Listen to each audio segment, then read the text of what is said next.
What up? What up? What up? What it do? What it do? What it do? It's your boy, old boy, checking in from Old Boy's Corner. We gonna get right to it. We gonna get right to it. When the promo stop, make sure you like, share, subscribe, and interact in the chat. We got some true crime reaction videos. We got 3 videos at least that we're gonna cover tonight and react to. You know how we do over here. Once again, like, share, comment, subscribe. Support the channel by hitting that like button as you come in, as you listen to the content. By that matter, hit the thumbs down. Interaction is interaction. You know, leave your comment below what we can do to make the channel better and what do you like about the channel. Take all criticism over here. All criticism over here. Once again, remember, just a small town country boy with big city dreams coming out of South Carolina. This is your boy, old boy, checking in, and we're about to react to some true crime reaction videos. Pretty sure I probably got about 3 stories that some of you may have heard, about 1 or 2 of them, and maybe not. However, we're gonna get down to it. We shall find out. And once again, hit that like button as you come in. Hit that like button as you come in. So we're just waiting for the promo to be over, and we're gonna go on and get right to it. Hope everybody having a blessed day, a blessed night, and let's have a productive week. Get to the bag, stay in your bag, and stay prayed up. So once again, you're now in Old Boy's Corner. Once again, like, share, comment, subscribe to the channel if you hadn't already. So here's a true reaction channel. We react to things. And the commentary is always open. There's a no judgment zone. None of us knows everything. We're willing to learn. And without saying anything else, we're gonna get right to the content. Before we start off, we're gonna know we gotta make sure we know we like Russell Simmons. You say back in the day, we gotta pay the bills. We gotta pay the bills. So let's do disclaimer.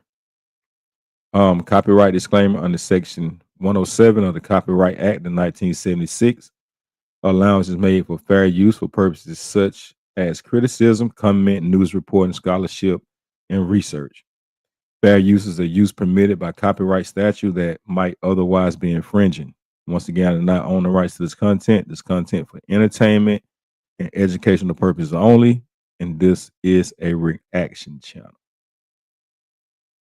So we're gonna get to it. Say yes, yes, yes, yes, yes. Thank you for something good to watch. Finally, let's go. We're here on a positive note. Let's go. I mean, crime is on good, but the commentary is my bad. Yes, I get what you're saying. I like watching crime dummies. Yeah, right. Cause that's what they are for real, for real. I appreciate that. All right. So the first story we're gonna get to is actually mummified. Unalive girl found unalive in mom's closet. Will you look at there? Let's get into it. Once again, don't be afraid to engage. Let's commentary about it. You know, don't mind stopping the live stream, actually reading comments. Our comments are welcome. Let's go. From her life, abandoning her special needs daughter. So when you left Olivia, you weren't planning on coming back at all? No. And the secrets she stuffed in a closet come back to haunt her. Your Honor, Alondra Hobbs is before the court today to take responsibility and not to run from it. I have the horrific case out of Georgia about the murder of a little girl named Olivia.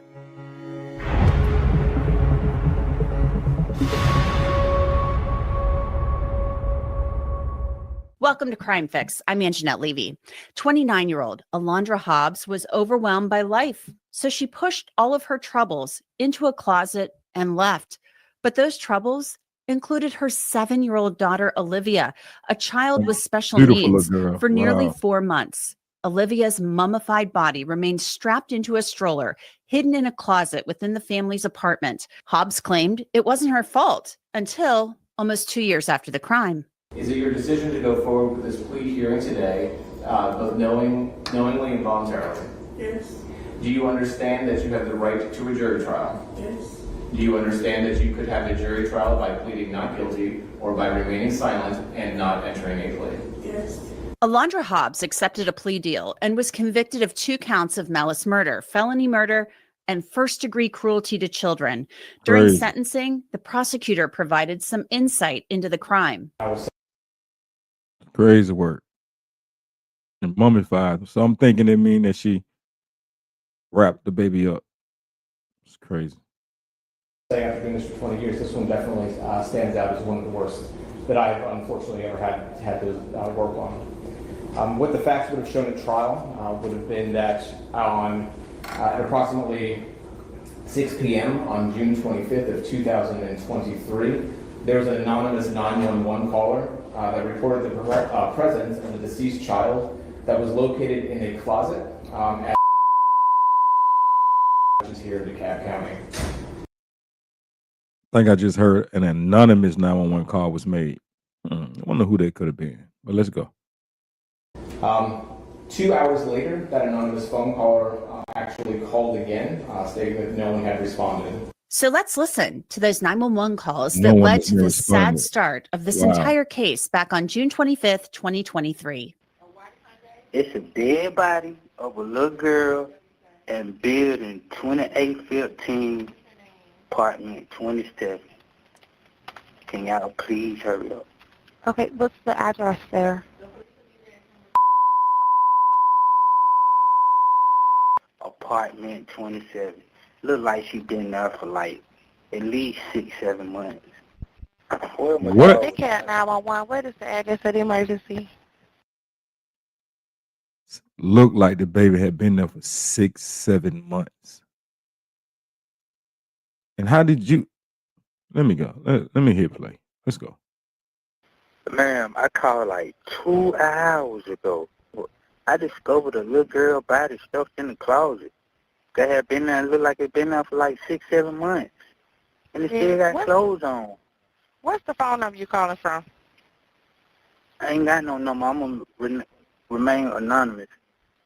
Yes, tell them I'm going to get some more information from you. Please. Listen, I'm telling you, that should be the most important information, that should get somebody's legs moving, wheels turning. If somebody calling you and saying they have discovered a body, whether it's male or female, in the closet, and I know it's a child. DeKalb County police officers were the first to respond to the Hidden Valley apartment. I mean, I get that caller like, listen, I'm calling to give you information. Like, you worried about my information. Like, let's get your people out here where this baby at. 2 hours? That's crazy work. Humble says these deadbeat parents are sick and sad and pitiful. We definitely living in the evilest times of life right now. I agree. Humble says police ain't shit either. A whole 2 hours. Exactly. That's crazy work. On June 25th, 2023, and right off the bat, there was some confusion. Duty. What's going on? What's up, man? Somebody call y'all, says a dead. They say it's a dead body in the closet. Y'all been to check? No. One of your coworkers came earlier and said No. the guy, they didn't believe it. It was dark skinned, bald head guy. He came out here, rode around. He said that the guy been calling. He didn't believe it. He said, but it sounded like he crazy or something. So he like, I'm gonna play it by ear. He said, I said, okay. He said, don't go on there by yourself. So I waited, and then finally, some residents, I guess they live in the building. I just seemed like I saw him in the window just then. The guy got out the car and said, hey man, you need to go down there, apartment 27, building 2815. I said, what's the problem? He's just a little girl in there dead. So we've been trying to contact 911 for 2 days. I said, 2 days? 2 days. I said, but they told me not to go in by myself, so. I'm gonna check it out. 2 days? Wow. Yeah, I just this told is you our wait third on time out here because I checked it myself earlier. Oh, you heard about something like this? Yeah, this is like the fourth call we got. Ain't anyone in there? No, but I'll check again just to be sure. Cause they said in the closet, no, we ain't look that good, but I mean, it could be up under something. We said we in didn't the look that closet, little good. girl, We so- looked, but we ain't Apartment look that good. 27. It said the call said somebody was out here in the blue Honda or something like that. Yeah, that's the color of the car that pulled up on me. It was a blue car, you know. So I have a question. Why wouldn't they that told me that, smell like, you know, being that long? It was in this building? Yeah, they said Okay. it was 2815, 2815. apartment 27. Yeah. 2815, I saw the unit. So. Yeah, 27 is on that side. Those officers head over to apartment 27 to investigate the legitimacy of these claims. I hope nobody wouldn't leave a little girl in there dead, not say nothing.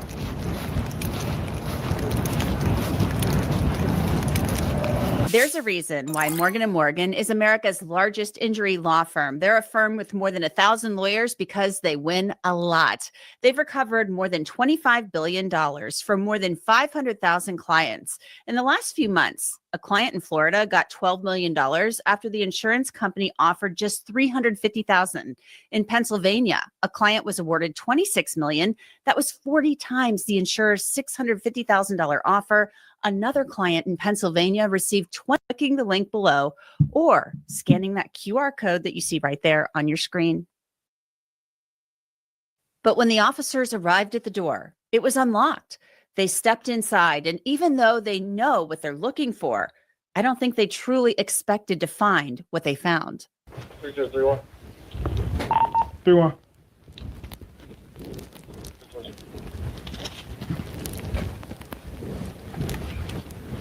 All right,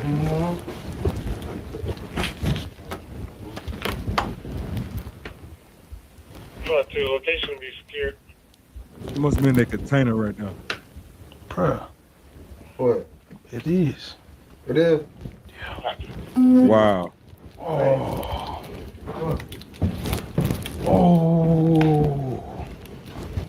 6231. 3-1. What we got? 2815. Apartment 20.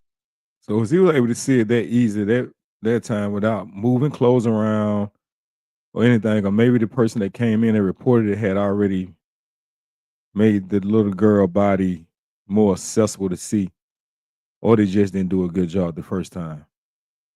27. 316. Can you up 59?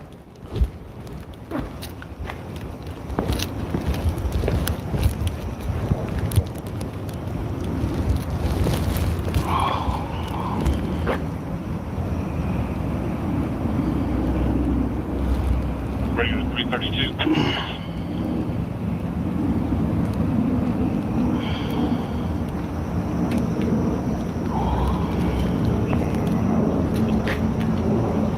I'm clear. Can EMS enter? Can you advise?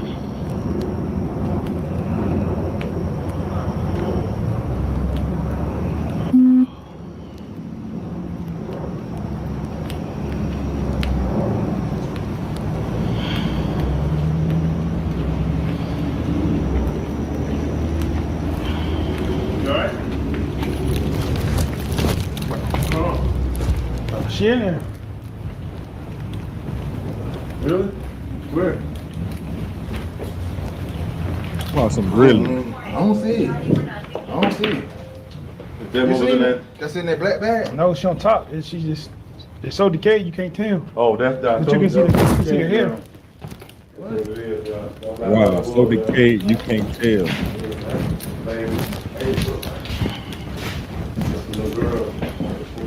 Hey Sheila, how you doing?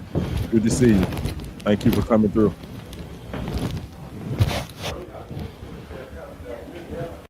And then I wonder, would there be something about the 911 caller? Because how do you know that she been there for 6-7 months? Like, how do you can look and tell how long a body been somewhere? Like, what are you, forensics expertise or something? Like, what are we doing? But that's the arm, that's the leg. But if you look in there, you can see the clothes around the body. You see her hair still. You can hear the concern and the shock in the officers' voices as they discuss this discovery. Something that was there for before. Yeah. What about? In the closet. You just can't tell because she's so decayed. You got to like really look. Hey, Shell, thank you for coming through. Thank you.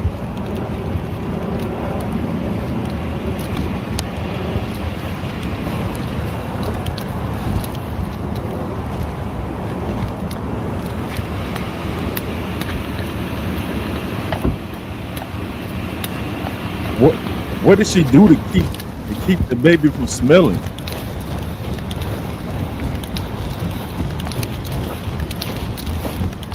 That whole apartment complex should have been lit up like months ago.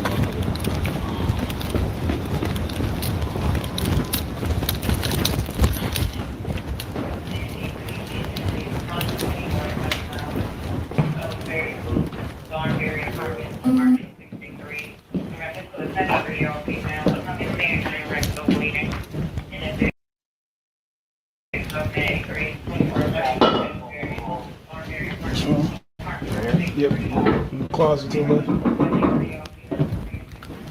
So, arm, leg, you can see the shirt on her, and the head of here. Is this a child? That's what it look like. Was it any of y'all that came out here like an hour ago? Or did anybody speak to whoever called? No, they were called for a disconnected cell phone, and they didn't want to meet. I know we got called out here an hour ago for the same thing, but But y'all didn't look hard enough. there's nobody anywhere else in here. Did they tell you it was temporary before you came in here? Who? Security. No, so I met with them because the comments on the new call made it sound like the person And who was made the paying the call rent though? Why that was out the apartment apartment. already been They vacated said they out? just put up on them, told them what they said, and then hit the ground. So I thought maybe they had put eyes on her already. So I was like, come show me. They was like, no, we hadn't been in there yet. We was waiting on y'all. But I was like, this person adamant, so I was like, let me just double check. So that 911 caller wanted to remain anonymous, and it's honestly a really good thing that the officers validated the claims. Otherwise, no one would have discovered this young girl's body possibly for many, many more weeks. This is so shocking. First responders can't seem to grasp the severity of the situation. Yeah, it's a little girl, bro. It's like, so when we first originally got here, I cleared that room. Me and Taylor were close. I went to the closet. I looked in the closet. We didn't smell it. I went inside. We went inside. We didn't smell anything, nothing like that. We opened up. It's just, she was wrapped up in something, so we didn't see. Good, you need anything? No, I'm good. Alright, guys. Let me some over here, alright? Okay. Thank you. Erase that image out of my head. So if you can erase that image out of my head. Yeah, I know that's tough. Even though I feel like he ain't look hard enough the first time, but Yeah, and then it, I went in the closet, looked in That's the tough. closet, I didn't see anything. It just didn't stand out. It just didn't stand out to you. I don't know. I think it was probably because maybe she was wrapped up. Was she wrapped up? Like, it just didn't look. She's sort of like laying on the, to me it appears to be like blankets and stuff like that in the closet. Mm-hmm. Did you see all that stuff in there earlier? I don't recall. So it's like blankets and stuff like that in the closet. And it's just kind of laying on it. Well, I know I saw her arm. So that's. Maybe it was because probably it's so decayed that when I can see see how you missed it without, but when I did just see wanted it, to it didn't look like an arm. Be clear as to, because I know they're going to ask. Yeah. I know they may ask about it. I just wanted to make sure I would give them an answer. I guess it didn't look like an arm coming, but I guess now when I actually see the full thing, who the f can do this to a baby, bro? Eventually, crime scene techs arrived to start documenting the scene, starting with the area where the little girl was found. That's like left hand. That's like her knee. I don't think that's a foot. It look like it's kind of like this. That's why I said I think she was sitting in the stroller. It do. It look like she And wanted then when she passed, she slumped over. wow. Well, I just hope she ain't suffer. But then new information halts the search. I hate to tell you this, please don't shoot the messenger.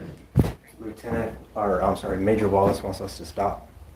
He said technically these people are still under eviction, so it is still in their name. So he wants us to get a search warrant.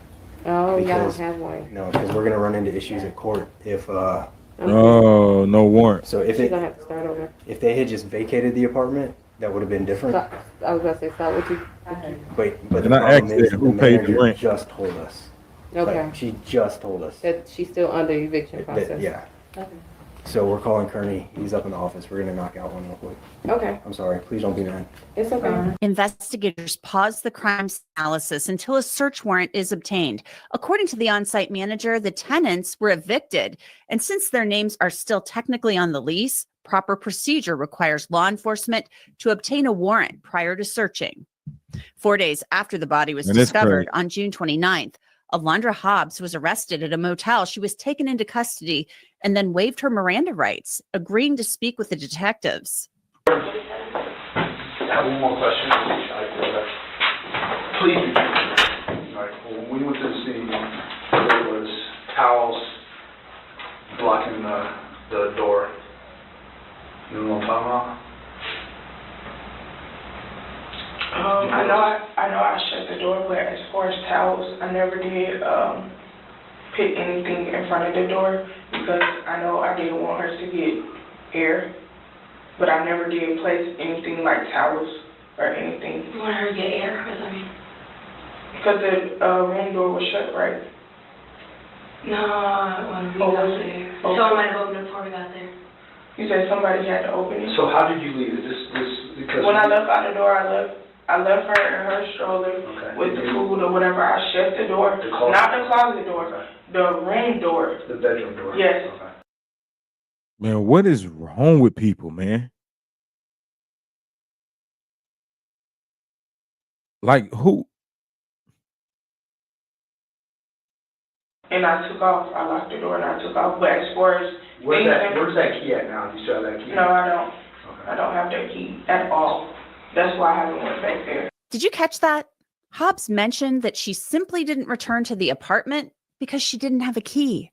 It's clear that she has no remorse. Investigators push further and they realize this isn't exactly Mother of the Year material. Like I said, my brother, When you left your daughter, was there anybody else with you besides you? my kid, but the dude that took me to my brother's house. But like I said, my brother stole my key. He know where I stay at. So I don't know. So when you left, the dude that took you to the brother's house, he was there when That's you a left your reason to daughter? leave your baby in the He didn't know house. nothing about it. I didn't tell him. He came in the apartment? Okay, so he came and got you. He called you and said, I'm here, he honked the horn? and Yes, what- he called me and said he was outside. Does he know anything about Olivia? I never, any guys that I dealt with, I never let my child around besides. I wonder what's What was the his name? guy that You might called have told her, 911. Did I pick you up? I made him off a tag. The excuses just keep getting better. Alondra was leaving her poor baby alone that day so she could go on a date with a man whose name she doesn't even remember from a dating app called Tag. Investigators ask more questions Man, to that's pinpoint a timeline on when this happened. I said the beginning. Okay, The so in the beginning of first February. Okay. But them towels, no. Them towels, what y'all talking about, what y'all telling me, no. But I did close the door. I wouldn't put no towels because I knew I had the thermostat running. So So what? I knew she needed some air. I wouldn't put no towels to Would you put the circulate anything. thermostat at? 65. 65, is that what you guys normally have in the house? Well, I do, because I deal with hot flashes. I have fibroids, hernia. Is that why the body didn't smell? Because it was so cold? Or you I didn't take you would hope? I didn't take anything because I didn't plan on spending the night. So everything I had to start off first, so I had to buy things. Did you Besides come pull-ups. back? Did you come back after you left that time? I didn't. Okay, so when you left Wow. Olivia, you weren't planning on coming back at all? No, because I didn't have no way. Like, I tried to communicate, hey, but I didn't find nobody. Alondra spends the rest of the interrogation shifting blame to her boyfriend. I hate it, and I'm here to tell y'all the truth, but I hate this happening, but Cameron messed me up so bad. The things that he did, like, the things that he did to my daughter is the reason why I started reacting and doing things back. You feel me? I was deeply in love with him, so whatever he told me to do, I did it. And it will be certain times where he will f Olivia up so bad, not me. He'll have his moments where he'll f Olivia up so bad to the point, if it's church time or we gotta step out, we gotta lie to his family and say, oh, we not coming. Because he fucked up and he wanna give it a healing process to heal. It's plenty of times where that happens. Do you have any pictures of the injuries? It will be in the phones that was stolen. Did you ever send anybody a picture? Is there any proof of what you're saying that we can find for you? I mean, If we can get proof, it's going to help you, but you're not telling me anything that I can prove. besides them iPhones, everything is in the iPhones that Alonzo stole. And I have a case for that, so y'all can get into stuff like that, right? No, we can't just find this in phone out of nowhere. But do you have an iCloud account or a Google Photos account? Hey, alondria76@gmail.com. So can you pull the photos on this one? I can't, that phone? That phone is not even on. So in order to be on, like, to work it, Wi-Fi. You can't do anything. Just be clear, you left the door locked. Left the door to your apartment locked. You shut the bedroom door, and you said you locked it, and you said you locked the key. Yeah.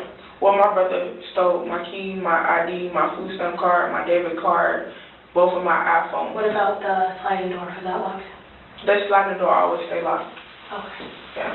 The sliding door always stay locked. Cameron, who was dating Alondra for some time, was ruled out as a suspect. Although he helped raise Olivia, he was not her biological father. Cameron's mother, however, provided useful information to investigators that prosecutors then mentioned to the judge at sentencing. Cameron's mother, Jernigan Hobbs, was also interviewed by police, and she stated that she kept in touch with Alondra even after her son left. She stated she was very clear that Alondra would beat the kids and that they were injured and dirty all the time. She stated that she would take them to her house to feed and bathe them. However, she said the last time that she saw Olivia alive was October 15th of 2022, so approximately 4 months prior to being abandoned by her mother. Wow. She advised our office that Olivia and Cameron would strap Olivia in her stroller when they wanted to control her or when she was acting up. She also indicated that Olivia was not able to get herself out of the stroller. Your Honor, Olivia, she suffered from cerebral palsy. Some people absolutely do not deserve kids. And she's one of them. All for life. Court documents also revealed that the defendant did not once seek out treatment for Olivia's cerebral palsy her entire life. The prosecutor gives the judge more reasons why she isn't actually remorseful. She admitted that she knew it was wrong and said that she was overwhelmed and just couldn't do it anymore. She stated that she left Olivia with a bottle of water and a sandwich-sized Ziploc bag that was filled with chips and cookies. And that's all she left her with.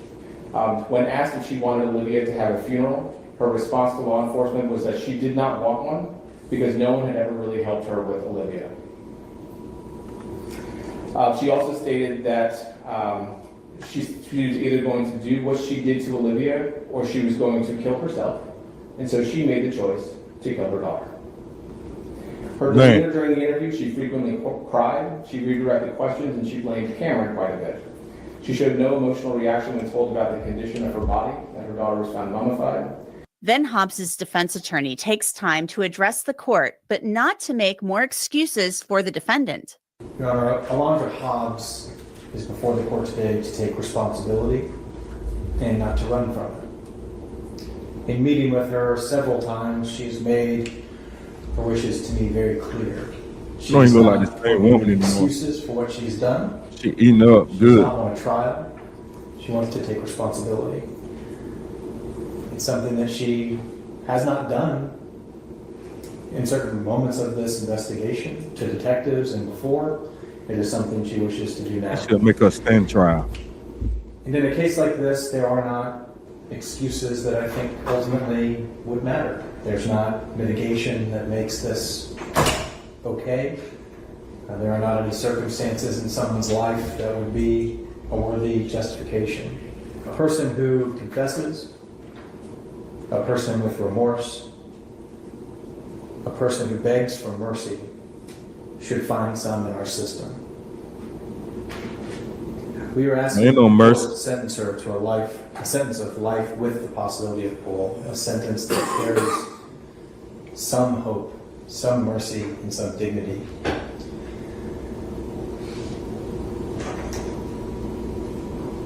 Alondra Hobbs wishes to atone and wishes to take responsibility, and she presents herself to the court and begs for that mercy. Judge Letitia Jackson accepted Hobbs's guilty plea and took a moment to address her prior to sentencing. I've been doing this for a while, and there's very rare cases where I have a murder case that does not involve a weapon, a physical weapon. And even sometimes hands are a physical weapon.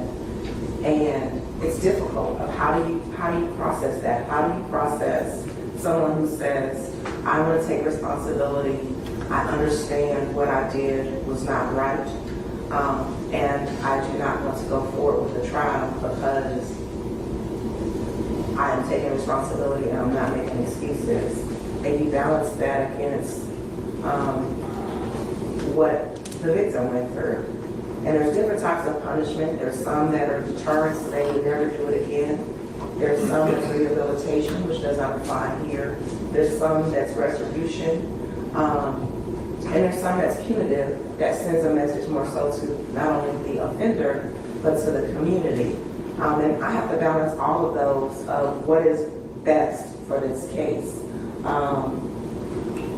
And having said that, what I'm going to do is I'm going to impose a sentence of a whole sentence, a total sentence for the entire case to life without the possibility of parole. You'll be given credit for the 660 days that you have served, which is credit from the time that you were in custody.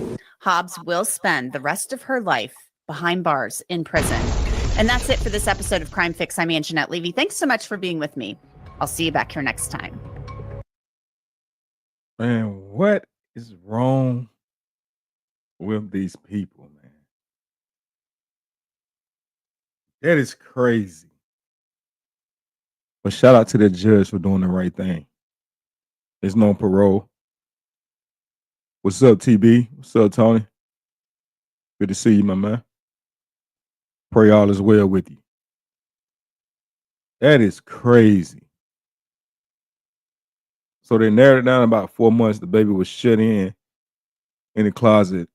Not to mention that the baby had special needs, had cerebral palsy.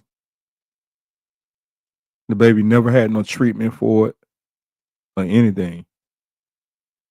She just closed the door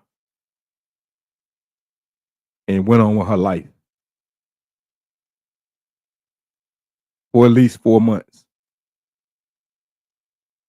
That's sad. Shout out to that baby girl. May she rest in peace. The next story here is going to be about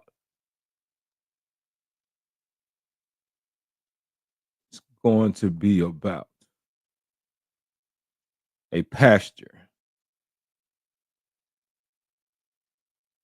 The headlines say, bad pastor arrested for sickening crime for messing with little kids. And once again, it's a reaction channel. It's about raising awareness. Sometimes we see things not knowing we seen, but knowing the importance. If you see something, say something. And just being aware of, you hold your kids tight, man. If you're going through some kind of mental health issues and you think about doing something to these kids that is not unhealthy, seek the proper help. Call the authorities. Stop hurting these kids. They didn't ask to be here. But we're going to get to the scandal with this pastor.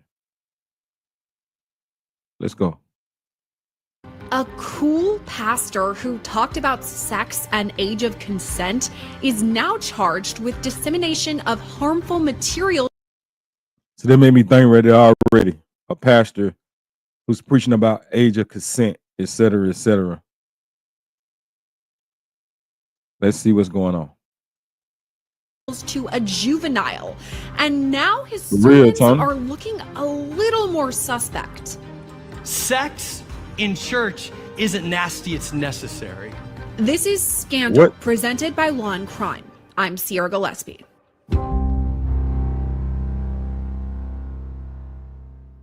There are still a lot of questions when it comes to today's scandal, but one thing is for sure. There is a person in a position of power, a man of the Lord, who has been accused of involving children in illegal activity. Today's scandal takes us to Peoria, Illinois, almost a 3-hour drive southwest of Chicago. Peoria is home to the Riverside Community Church, which, according to its website, opened its doors in 2000. Now, according to that same website, the church has 4 pillars that it stands by. First, Jesus is our pursuit. Second, people are our passion. Third, serving is our priority. And fourth, generosity is our privilege. The church stands by these main beliefs, ending its description by saying, Riverside continues to seek the face of God as we remain dedicated to downtown Peoria, believing that the best is yet to come. And that takes us to the lead pastor, 47-year-old Michael S. Richardson. Pastor Michael, as he's called, took over as lead pastor in 2019 after his father-in-law stepped down.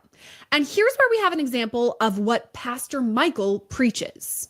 And we get to the place when our expectation for God doesn't match our experience with God, we leave exhausted by God.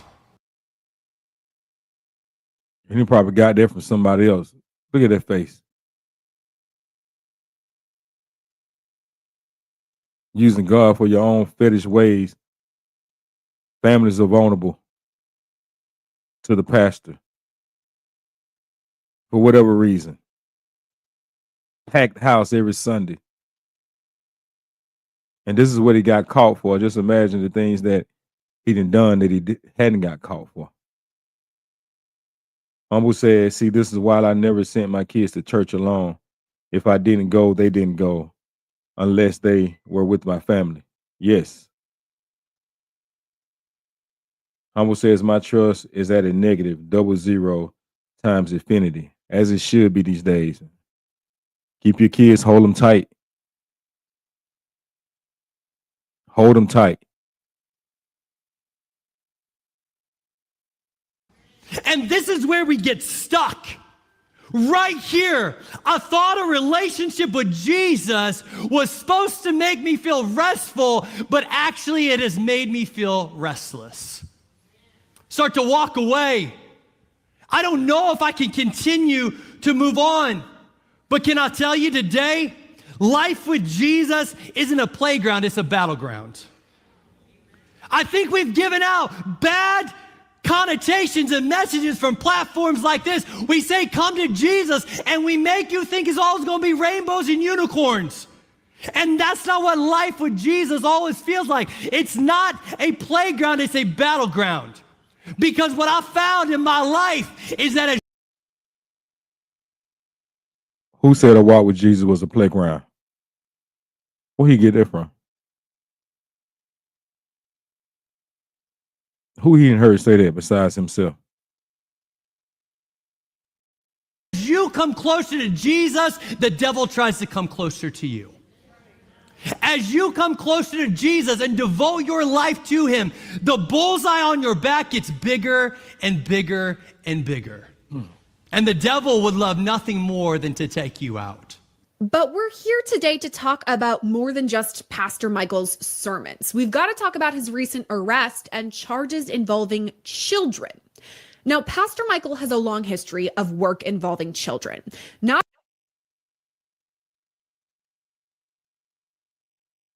Hope he got punished even to the fullest extent of the law.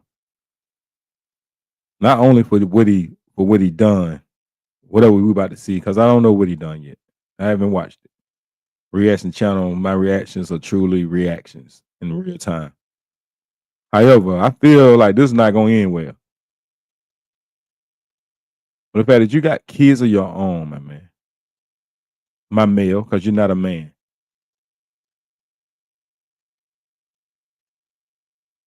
And then you doing it under God's name.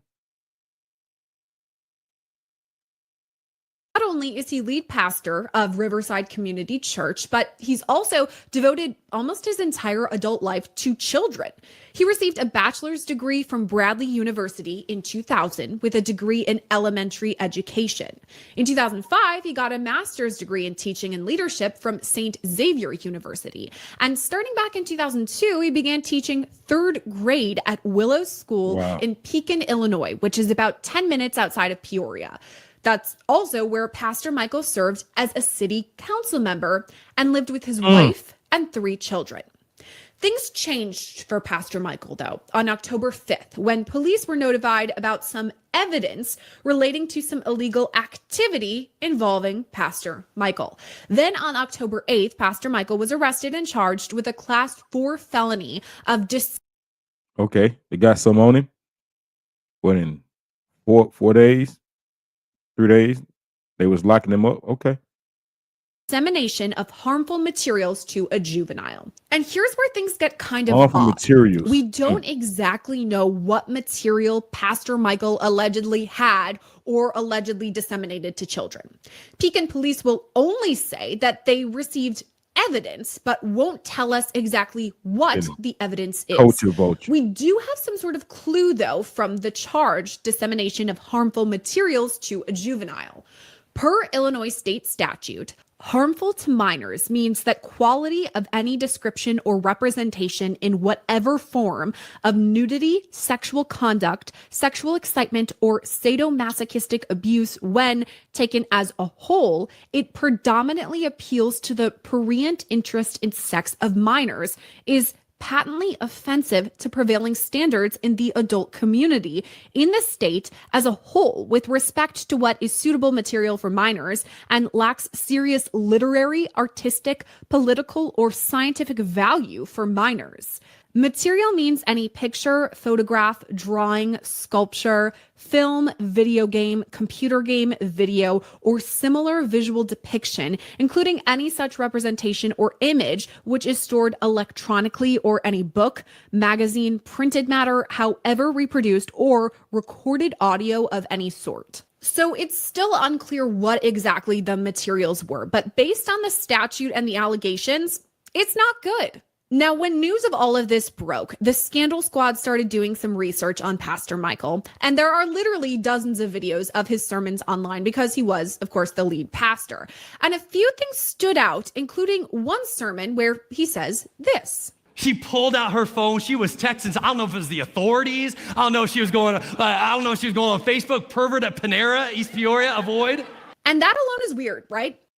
What the?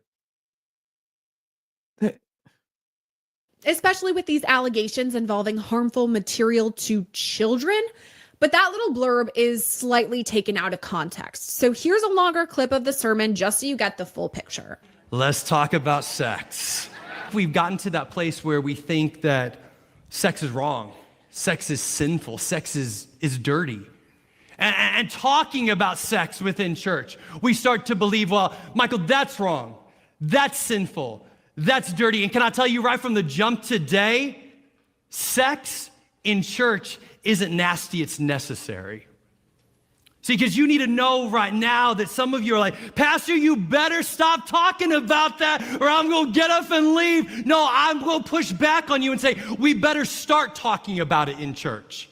Because you may not know, but Rach and I and our team, we have a front row seat to what God is doing every single week in this house. And I'm grateful for the growth that God is doing in this space. But what you need to know is a lot of the growth that's happening isn't from people coming from one church now to Riverside.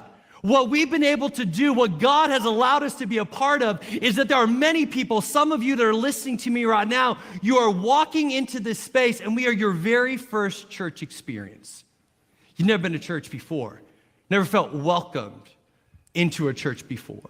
Maybe you grew up and you went with your grandma when you were 5 or 6 years old and it wasn't your thing. It didn't look like this. It didn't sound like this. And see, I need to tell you right from the jump today, this may not be a word for all of y'all, but this is a word in due season for some people in this house today.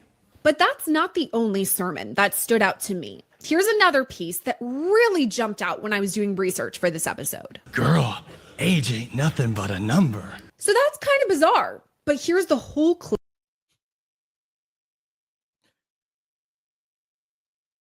All right, let's hear the whole clip. Let's hear the whole clip.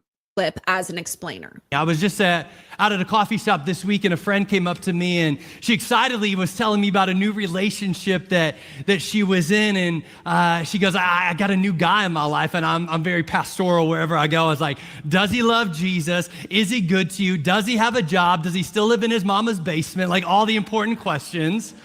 And she goes, the thing that is really holding us back is that I'm 35 and he's 30. And I was like, girl, age ain't nothing but a number. She goes, Michael, that's 5 years. I go, the only time that's weird is in junior high and high school. Like if you're asking a 7th grader to your senior prom, that's when it gets weird and illegal, I might say. But when you're adults, 5 years between you, man, age Whole ain't lot of nothing but a gaslighting. number. See, every single one of us, you need to know that your age doesn't disqualify your calling. Your age doesn't disqualify your anointing. Can I tell some people today, I don't know what you walked in with. I don't know your age. I don't know the stresses in your life right now, but can I tell you that when God shows up, anything can happen. Age ain't nothing but a number. See, our differences are not going to define us. If you're still alive, you still have a call of God over your life. If you're still breathing, God wants to use you to speak into people. If you have a pulse, you still have a purpose in life. That God wants to use every single one of us. So maybe Pastor Michael is just trying to be fun and include this Aaliyah song, Age Ain't Nothing But a Number, into the sermon, but it is odd. Especially when we talk about the allegations that Aaliyah was forced to illegally marry R. Kelly when she was underage. But that is a different scandal.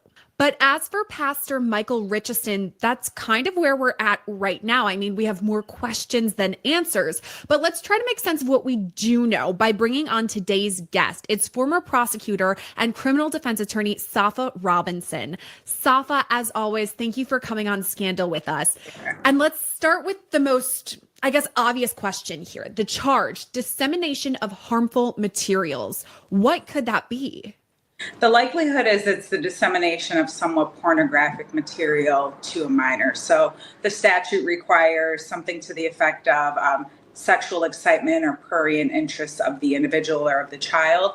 All of those are in connection with what would seem to be maybe some sort of pornography or something of that nature, whether that be photos, whether that be video, or something that has those sorts of depictions on them. Is there any sort of reason that you think investigators haven't revealed that? Because even you and I, on the many cases we talked together, oftentimes there are charges that relate to child sex crimes charges or child pornographic images, something like that. It's straight away in the charge and investigators say it. So why in this case aren't they saying it? I think that they're What it still do, in the OG? Good to see you, investigation big dog. period. For y'all as well. From what I've been able to glean is that there was a disclosure made on or around October 5th. This individual was taken into custody on October 8th. And at that point, between October 5th and October 8th, there was enough information to grant probable cause to make the arrest of the defendant. Because it is still early, and because we also don't know what specifically is depicted in those materials, if it's a youth that maybe attends the church that he pastors at, or someone that he might be familiar with, all could be things Hello, at GT. play Good to see you, here, big dog. and we just don't For have y'all as enough well. information as of yet. The police could still be doing the investigation. I know they've referred the case to the state attorney's office, and they may continue the investigation and find that there are more alleged victims and that there are other charges that may be sufficient to add to these initial charges against the defendant. So an ongoing Well, it's investigation. really tricky, right? Because we have children that are involved in all of this and the dissemination of this material to children. So am I understanding this charge correctly that It's unclear at this time what exactly these harmful materials are, whether it could be photos, videos, gifts, whatever it is. We don't know yet. But the dissemination to children means that it was exchanged with children, but they also could be in the images. That's what I'm understanding. So the dissemination portion comes, it could come in the way of sending a text message of some sort of nude body part or, you know, photograph or something of that nature. So it could just be as simple as a text message or, you know, maybe an exchange or showing of a photo to a youth, maybe at the church, and that counts as dissemination. I think personally why they are still so tight-lipped on this, and again, it's very early to say, but the materials that are being dispersed, what is in those materials, and are they other youth? That could be something at play here. So law enforcement needs to find out if there are youth in these depictions. Who are they? Do they fit the statutory criteria for the age requirement for maybe child pornography or something of that nature? So there's still so many things that are being investigated at this moment. And I guess that kind of leads into my next question. How did all of this get discovered? Because you pointed out the timeline. October 5th is really when the authorities were alerted to something's going on here and the investigation really began. Yeah, this is my first time hearing about him. OG said I've seen him on TV. He's a good speaker, but he done sad. Well, they got him on here where he been doing something inappropriate with kids. It's still a good little ways. I don't pre-watch my reaction videos, so I'm not sure exactly what they all end up getting him for. But right now, they're only speaking of maybe exchanging new photos or something like that with a child. So yeah, I ain't never heard of him before now. And we actually did hear him speak, and yeah, you are right. He was speaking very clearly. Some of the messages had kind of like a little iffy, but when you heard the whole sermon, you put it in the context, it wasn't what it could have been. But let's see.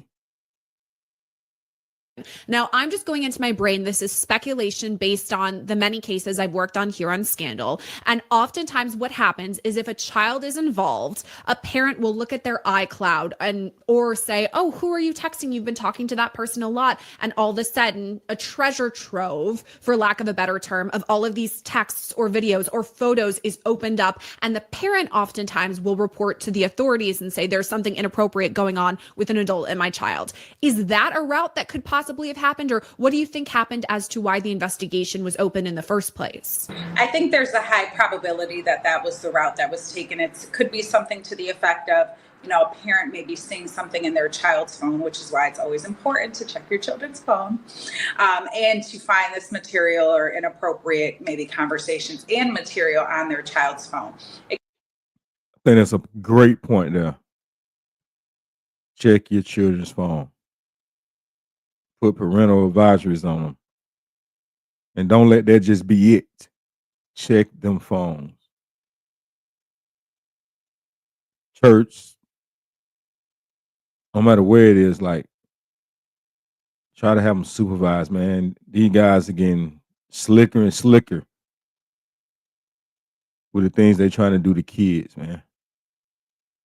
It could be something where the And or youth doing. specifically may have disclosed to their parent or to maybe another person at the school or parishioner at the church, where they say, hey, the pastor sent me this message. It made me feel uncomfortable. And children do often disclose in those sorts of ways. You know, maybe it's a youth pastor or something to that effect that they may have made the disclosure to, or to a parent, or the parent may have discovered these items on their phone, you know, while the child has been texting, or maybe held their phone overnight and decided to take a look and found these inappropriate images.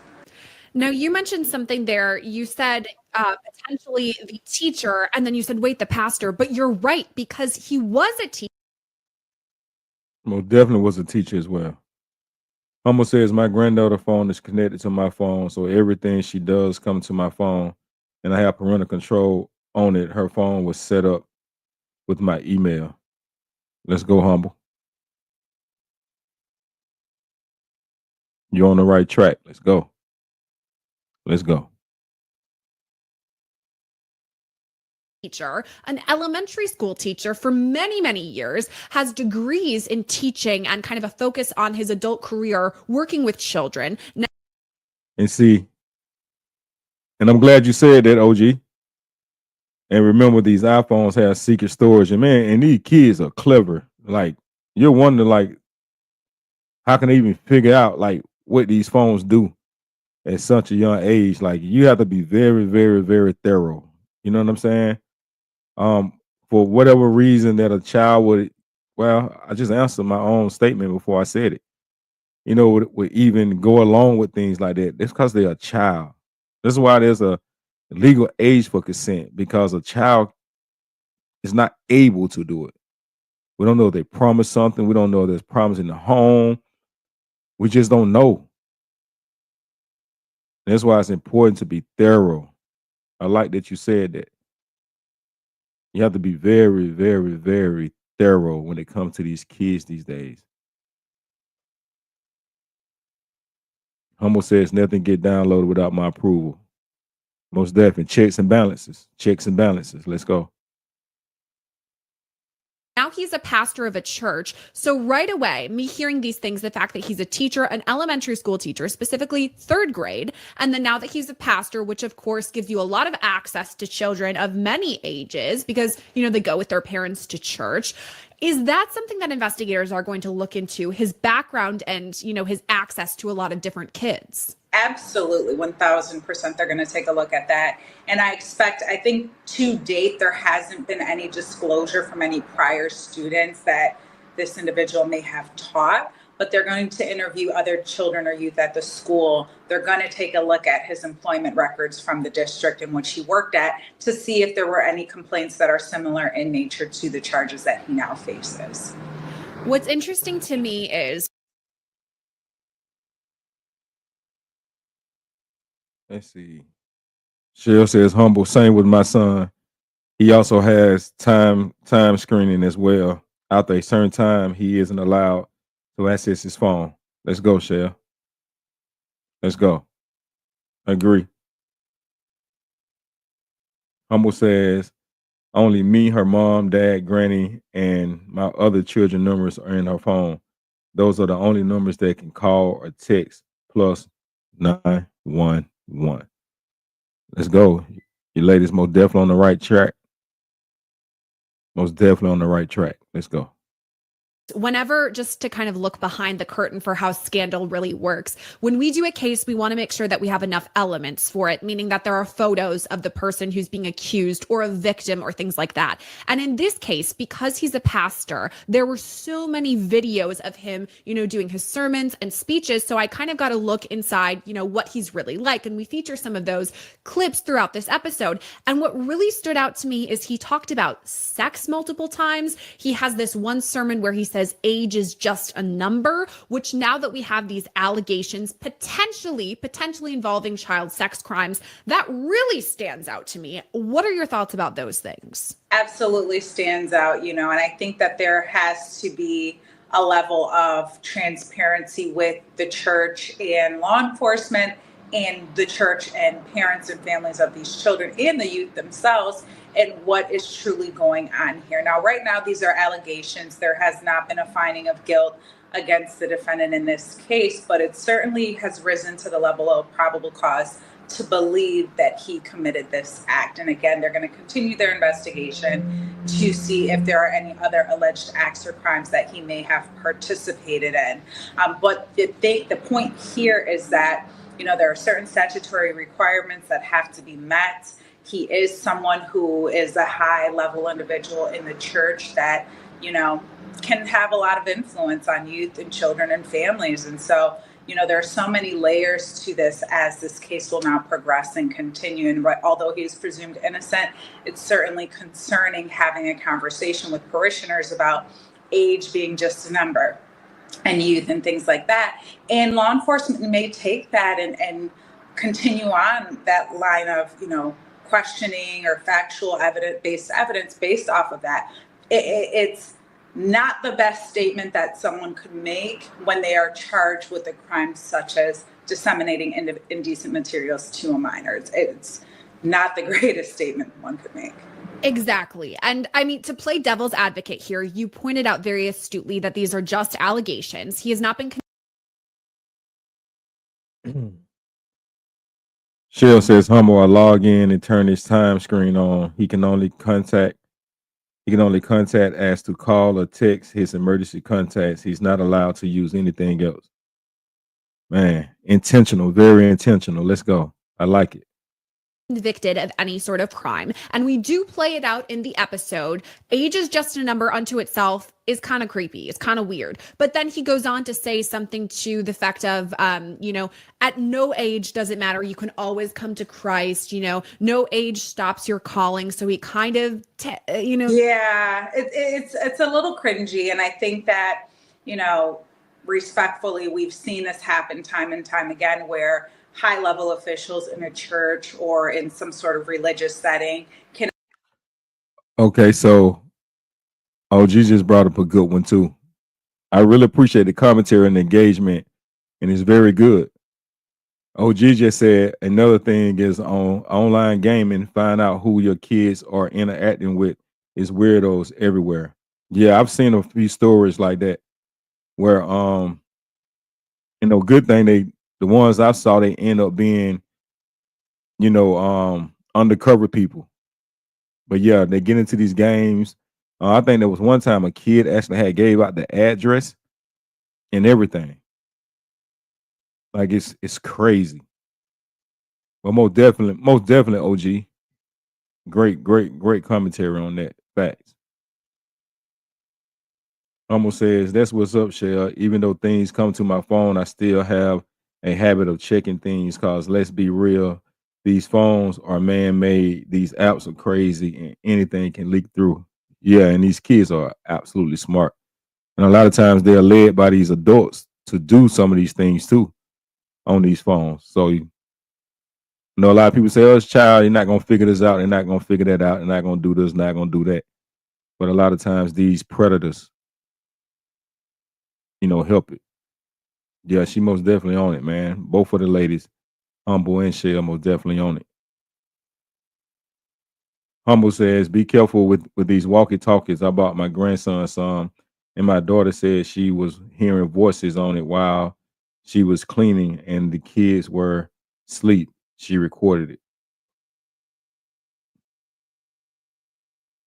Shell says, OG, yes, he's not allowed on Roblox, especially, and when he's on his PS5, doors aren't allowed shut while he's playing online. Let's go. Some good stuff in here, man. Keep engaging. I love it. Humble says, freaked me out and sunk my heart when I heard it. For real, for real. Yeah, I tell people that all the time, man. Like, people on these games, man, be some weirdos, man. Like y'all said, everybody on it. Appreciate the commentary. For sure. Y'all on it. For real, for real. At times take advantage of their position and take advantage of the youth or certain parishioners because of disabilities or just because of their level of power that they have. And so, it's a little creepy to make that kind of statement. Definitely not going to be something that's going to go in his interest as this case progresses. Something you just brought up there that I think is super important when we're talking about cases like these are the abuse of power situation. The fact that we have this high-level individual within a church, you're literally looking up to him because he is on a stage in front of most of the people. So literally and figuratively, especially if you have younger kids, this is something that we see a lot in cases, I guess if it's involving a pastor or a teacher, the abuse of power, and it kind of leads into grooming. And this is where I'm going to tap into your former prosecutorial days, Safa, and ask about that. Is that something that prosecutors in this case would take a look at, whether those are factors involved? Absolutely. Whoever this youth was that initially had the disclosure, the law enforcement is going to be speaking to them. Have you spoken to your friends about this? Have you heard of anybody else having this situation where these materials were provided to them? What's depicted in the photos? Are they youth? Are they adults? Is it that the pastor, he himself, are they private body parts that belong to him that he was giving to these youth? All of those things will come into question. There will be other conversations and investigations that will be had with respect to other youth that may be in the church. and really kind of, I don't want to use the term freezing, but putting a hold on what's going on there so that they can sift through who may be a victim, who may not be a victim, who might have appropriate and relevant information to proceed forward for the prosecution of this case. Something you kind of touched on there, and I want to dig a little bit deeper in, is the fact that some of these cases, just the fact that I've covered multiple of them, sometimes we see an initial person come forward and then more come forward. I mean, we saw this in like the Me Too movement, for example, strength in numbers, where we have an initial charge, more charges come as more people come forward. Is that something you could see happening in this case, more charges coming down? Most definitely. You know, one of the things that happens in cases like this is people don't just start doing things like this. This is generally just the first time they've gotten caught.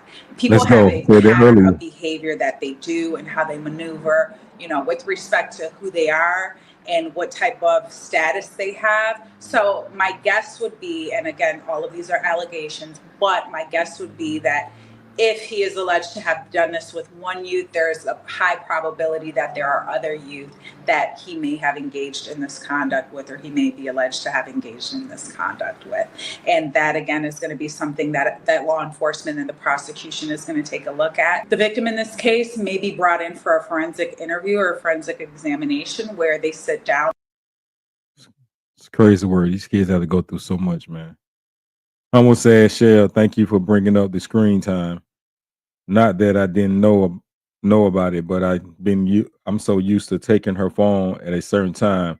But I'm definitely going to do that on her phone. Let's go. Shell says, humble, I never been a fan for walkie-talkies. My son had asked for them for Christmas one time and told him no ASAP. Let's go. Humble says, yes, Shell, they have never had another. Shell says, humble, yes, that's good. I agree. OG said it could be someone in his circle trying to put a jacket on this man. When people want you out the way, they will go out the way. 100. I agree with that, OG, but I'm gonna tell you my rule of thumb on that. You never can be so careful with these kids, and if something going on, you know, you investigate it to the fullest. Whether it's or someone trying to put something on your bag, you know, on your back, trying to get you out the way. I find to believe that, you know, you have had cases where people has been wrongfully accused, but when it come down to the kids, I don't care what it is, it should be investigated. And if you're cleared from it, you're cleared from it. But until then, I don't care what the law say, you're guilty. And you have to prove yourself innocent. That's just how I feel about it. And I know the law doesn't work that way, but when it comes to kids, it is what it is with me. OG, I agree with that too, but people be real life weirdos as fuck and toward kids. Yeah, I don't. All this when kids come to their parents and say something and they chalk it up to, you know, the little boy being mannish and the little girl being fast. To me, you have to pull back and say, well, why is that child showing acts of, you know, sexual behavior or behaviors that changed? Why the little boy is being managed or why the little girl is being fast? I think the thing about it is let's find the reason why, if there's a reason why. And that's just how I look at that.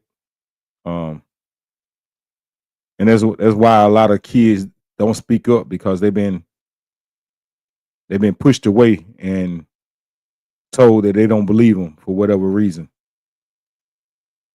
And I think that's not fair. You know what I'm saying? Not at all. OG said, true, him dealing with kids is kind of hard for me. I feel you, man. I feel you. I really do.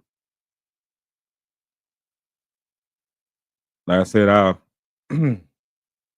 stand on that though. When there's an allegation involved, you know, and if a person hadn't done anything, you know, you go through your just due process. And as you're going through your just due process, if you found innocent or no wrongdoing, that person deserves an apology. But I think there's some that for so long is swept under the rug. You know what I'm saying? And I don't think that's fair to the kids. With law enforcement, psychiatrists, and other individuals to determine, what truly occurred, and possibly based on that individual's information, if there could be other victims.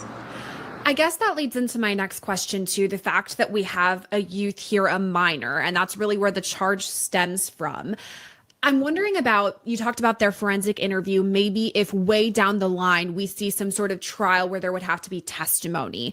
Does this make things extra tricky because there could be trauma involved? Again, we don't know all of the circumstances, but we do know that this is a child under the age of 18 at the very least. It's, stressful to have to testify or speak to investigators, even as a grown adult, let alone to do it as a child. So does that make it more tricky if we want one day, let's say, the testimony from this child? It does make it more difficult. You've got a number of factors that go into it. Again, this is a youth, they might be embarrassed. They might feel that no one believes them. They may feel that they might be bullied or alienated because of this experience that they may have had. And also there has to be a recollection. So whoever this youth is, they've given a statement more than likely to law enforcement. By the time we get down to trial, it's going to be quite a long period of time. This case will not see a trial this year. And so is the witness or the victim's statement the same on the stand as they're testifying as it was back when this incident occurred? So all of those things could factor in. And again, you have to get on the stand in a public courtroom with your parents and other individuals there, and to have to tell that story of how the relationship began between you and this pastor, what was the nature of the relationship, and what was the material that was disseminated to you. How did it make you feel?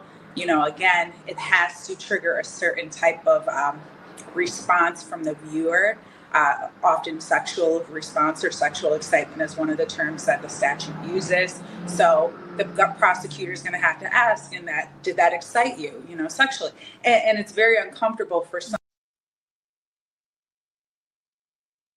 Humble says, I pay attention to looks, behaviors, word, gift giving, and everything. When I say my trust is ground zero, I mean it. And when it comes to the kids, I think it should be. I think it should be a zero tolerance. And that's kind of what I was saying before. Like, I think it should be a zero tolerance. Because a lot of times when we find these males, because I don't call them men, these males that do these things, they be the ones that you don't expect it from. And then a lot of times you sit back and you seen something or felt something, and it's like, nah, they wouldn't do nothing like that. And that just that's how I feel about that, for real. OG says he has a big church and a text message. Yeah. I know he's one of them mega churches. Do you work about the ones with the mega churches, boy? It's ugly. Let's go. Someone that is a youth to have to answer that question. My heart goes out for whoever the child is that has to be involved in all of this, but also the pastor here, the defendant, he has multiple children of his own. And I'm sure that they have a spotlight on them already by being the father. Their father is one of the lead pastors at their church. People already probably know them. And now you add this layer to it too. I'm wondering how his kids factor in all of this. Will investigators need to talk to them, number one? And then number two, is it possible that things change, that there could be some sort of stipulations that he may no longer be able to see his children, things like that? It could. One of the things that could possibly happen, and I'm going to make an assumption that the pastor is married, but I'm not sure, is, CPS getting involved, Child Protective Services. They may open up an investigation with respect to the pastor and his children. They are going to want to speak to the children. If pastor is married, will mom allow them to speak to the children? Will the pastor allow them to speak to the children? All of those things will factor in with respect to his children. I don't know if at this point it has risen to the level where the court might say you can't be around your children, but if there is further investigation and it's deemed that he may have engaged in sexual misconduct or something that has just been so egregious that it's harmful to the mind of a youth or a child, the court may consider if and how they're going to intervene with respect to the children. And that might actually be more of a family court question as opposed to a criminal court question, unless there's a finding that the pastor is alleged to have engaged in inappropriate conduct with his children. It's just so sad to have to go down all of these avenues and think about the possibilities, because you and I both have covered cases where tragic and disturbing things like this have happened. We don't know exactly what has happened yet in this case, but for what we do know, Safa Robinson, thank you for coming on and breaking it all down. Thanks for having me. Once again, a reminder that Michael Richardson is innocent until proven guilty. These are all just allegations. But I do want to end on a statement from his church. This was sent in a letter to members of the congregation. It reads, "Dear members of our Riverside Church family, it is with a heavy heart that we inform you that Pastor Michael was arrested and released on October 8th. The allegations are unclear at this time, but appear to be with the release of an inappropriate transfer of information from his phone. We know this news is shocking and painful for our entire church family. We are still gathering details and are fully cooperating with law enforcement in their investigation and our attorneys to navigate with wisdom. At Pastor Michael's direction, he is asked to be removed from all pastoral duties and placed on leave until this matter has been resolved. He affirms and assures us all that we are taking this matter very seriously. This is not an admission of guilt, but rather a shepherd's heart in caring for his flock. His every desire is to show complete transparency and avoid the very appearance of any type of evil. Let us be reminded of our church's team values, that we will act with integrity, honesty, and loyalty. And second, we will deal with issues swiftly, personally, and respectfully. Please be fervently praying for our pastor, his family, our church family, and for all involved, bringing this to quick and just resolution. Our leadership team is committed to keeping calm in the chaos and providing help the best we can to our church family as we continue forward.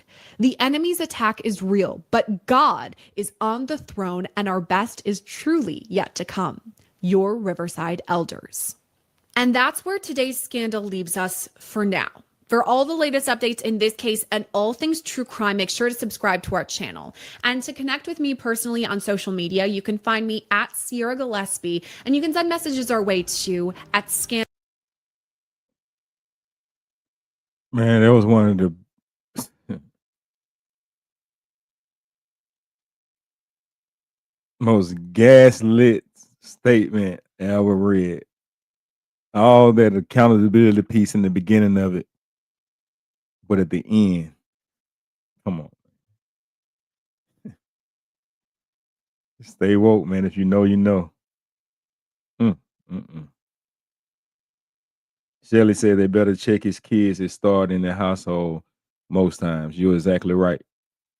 I totally agree with you there. Most times. You're exactly right. Shelly says he's guilty all around the board. Shelly said, guilty in my eyes. Like I said, I'm most definitely not passing on innocence on it. Yeah, I'm just not.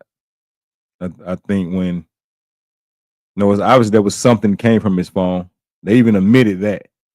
They didn't say that someone else had his phone and, maybe it was somebody else sending it, that's why I say it was one of the most gaslit statements I've ever heard.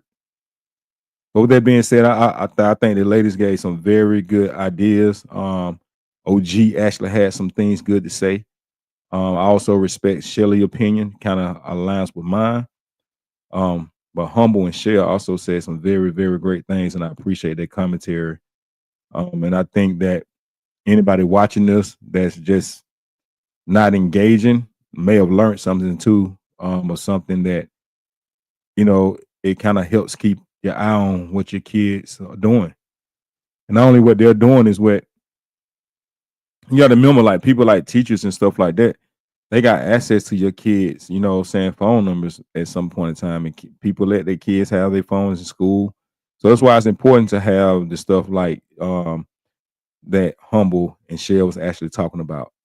And then also the physical checking as well. So I think it's dope. What do you say? Guilty man. OG said he has kids for real. You see, removed from all duties. Yeah, with administrative pay though.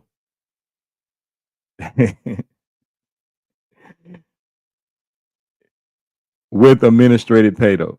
You know what I'm saying? I'm a critical thinker, man. I see exactly the picture that they was painting, fam. It's all good, OG. You know you good over here, man. You know we offer all opinions and everything. They don't have to align with mine. We're gonna talk about it. We're gonna break it down. Hey there, Chevy. How you doing? Welcome back again. We're just running this content down, breaking it down. Once again, we got to be very, very, very, very careful with these kids, man, and handle these kids with care. We've seen the stories, you know, a lot of the content creators cover them. Where a lot of times, a lot of things didn't have to happen. All they had to do was care. It was right there in their face. Because they thought a certain person wouldn't do this. They thought a certain person wouldn't do that. But yet it's still that the same very person that was hurting their kids. Someone said, I'm sorry if he was guilty 2 seconds in for me. I have to agree with you there. Like I said, when it comes to kids, until you clear, you're guilty. Because you did something. That's just how I feel, though. Shelly says, I'm very paranoid when it comes to things like that because it happened to me in the household. Sorry that happened to you, Shelly. And it did happen a lot to people. Everyone is not so forthcoming on it. And I've also heard people say, well, it happened to me too.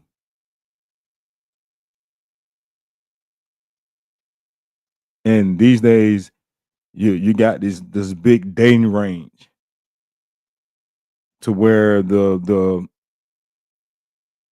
man in some cases and sometimes the females are close to the kids' age in their range. And you think that person is staying there because of you, but the whole time it's something different. We see it a lot. Take it. My opinion, you take it serious and ask questions later. Ask for forgiveness later. But when a child says something, listen to him.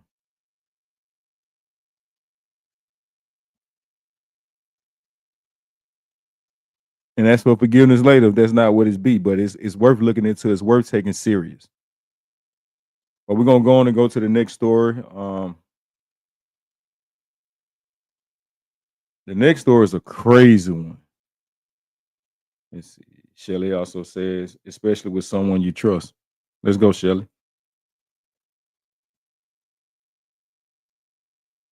This next story is, let's see.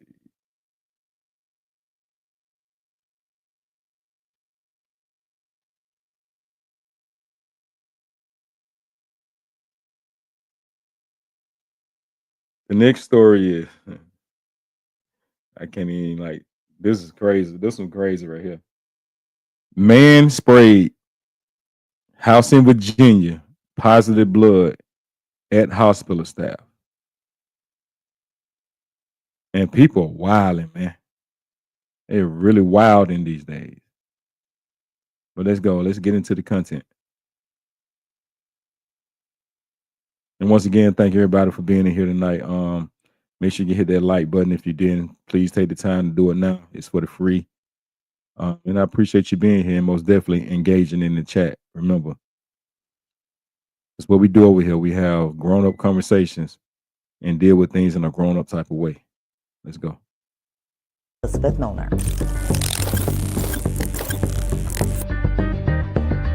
You know, sometimes working here at Law and Crime, you feel like you've seen it all.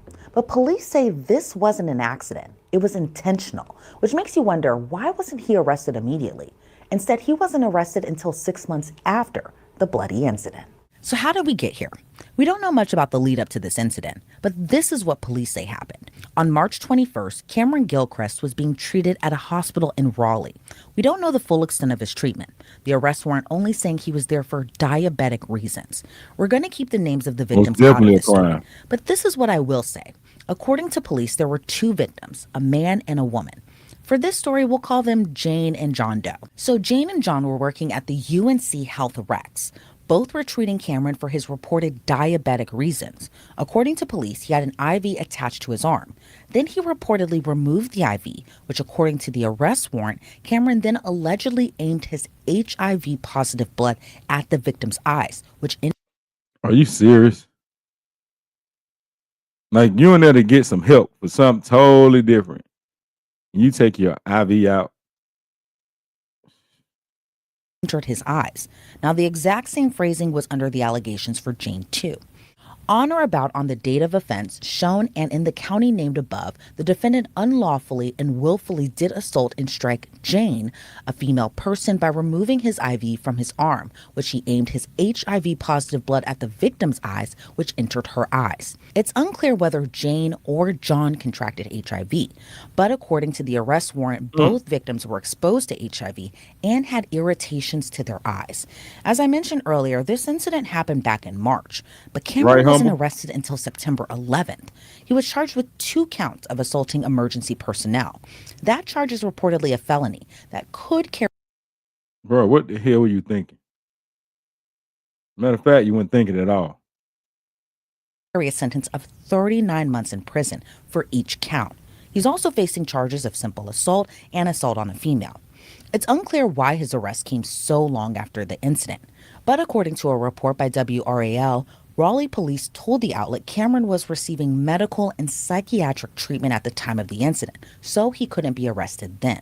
I did reach out to UNC Health Rex, and this is what a spokesperson told me in a statement. UNC Health Rex can't comment on a specific patient or incident involving our employees due to privacy laws. One of our top priorities is protecting the health and safety of our employees, and Rex continually strive to ensure we provide a safe working environment. Unfortunately, violent situations and threats of violence against health workers have become more common across the country. Our hospital leaders work closely with our security team and law enforcement to protect our workers and pursue legal action when necessary.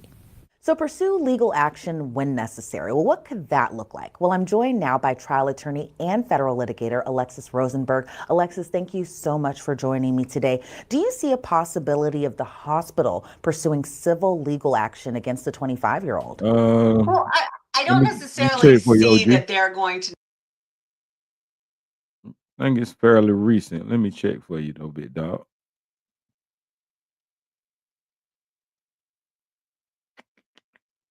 Where we at?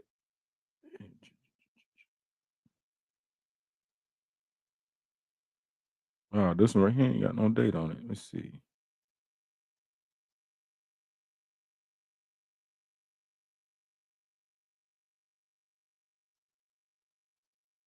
Oh, that's crazy, fam. This one right here ain't got no date on it. It normally be right up under the video.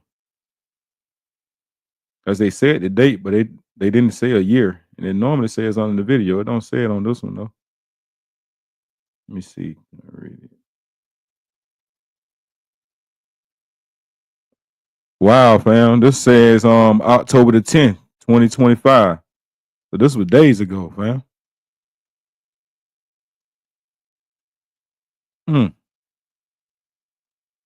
Yeah, this was fresh.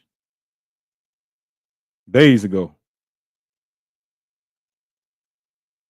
Necessarily pursue action, especially with knowing that it took a while to even have charges filed against them because it appears that we have some mental health issues going on. So that's going to play into whether he's even going to be competent enough to be able to stand trial or when he would be competent enough to stand trial. However, I do see that the employees of the hospital do have a very strong workers' compensation claim against the hospital.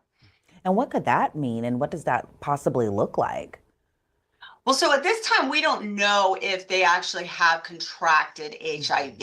But with a workers' comp claim, if the incident happened while or during their employment, then they can file for workers' compensation. If they ultimately, and let's hope this isn't the case, contract HIV, then depending on the state, each workers' compensation, what they're entitled to, depends on the state. But we're talking about their care, lost wages, if they need accommodations, those sort of things usually are included in that workers' compensation claim. You know, there's a reason that Law and Crime is the go-to spot for all legal and true crime content on YouTube. Just like there's a reason Morgan & Morgan is America's largest personal injury law firm. They're a firm with more than 1,000 attorneys, and that's because they win a lot. They've recovered over $25 billion from more than 500,000 clients. In the past few months, a client in Florida received $12 million after the insurance company offered just $350,000. In Pennsylvania, a client was awarded $26 million, 40 times the insurer's $650,000 offer. /Inside the Crime by clicking the link below or scanning the QR code on your screen. And let's talk about what the victims in this case kind of went through. And I understand how delicate the situation is. We aren't saying the victims' real names. We don't know if they've contracted HIV, but what's your take on what we do know so far? And it's a very kind of gross. Can you imagine? I bet you they probably got all kind of other, like they say, it's going to be a big workers' comp thing. They probably got all kind of criterias now, which probably should have been in place when dealing with, when you know. It seems like they knew that this patient they came in their care was actually housed in Virginia positive. I guarantee you now they probably gonna come in with like lab suits on and stuff like that now to prevent something like this from happening again. I can see them putting all kind of stipulations in place and all kind of regulations in place. You know, when they actually know they're dealing with somebody with such a virus, I should say. All right, let's go.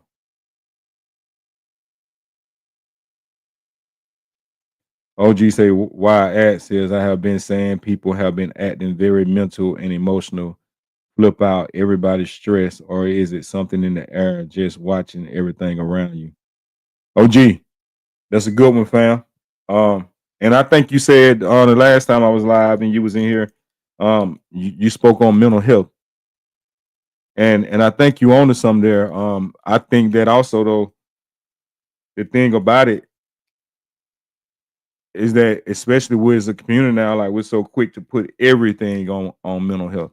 And I had a conversation with somebody the other day and said, well, if you're Black in America, there is mental health. I had a kind of difference of opinion, but I can understand, and that kind of goes on to what you're saying. I think there's some bad people that just do bad things. This was in North Carolina, actually. I think it was in Raleigh, North Carolina, to be exact. I think I saw it when I was looking for the date. So I feel you, OG. Like real talk, I feel you. I think mental health, and you're right, man. Like sometimes, like people are walking zombies, man. You got some people just quick to react, don't think about the consequences anymore these days. And I don't know if it's just the fact of it's a social media thing. We get things so fast now, or it used to be a lot of things happened that we didn't know until we came across it, whether it was via newspaper or, the news. But now, like, we find things here that the news don't even talk about. So I feel you, man. It could be something in the air. Just I think that, there's a lot, and things been going on crazy, especially in our community, fam. Before people start putting a light on mental health. Mental health wasn't so big in our community until the celebrities started talking about it. Therapy wasn't a big deal until the celebrities, as a mass. especially coming from the hood, especially coming from the ghetto, especially coming from the projects. Mental, what's that? Therapy, what's that? Our mamas, our big mamas, our, our auntie, our uncle, the neighbor, was the one we talked to.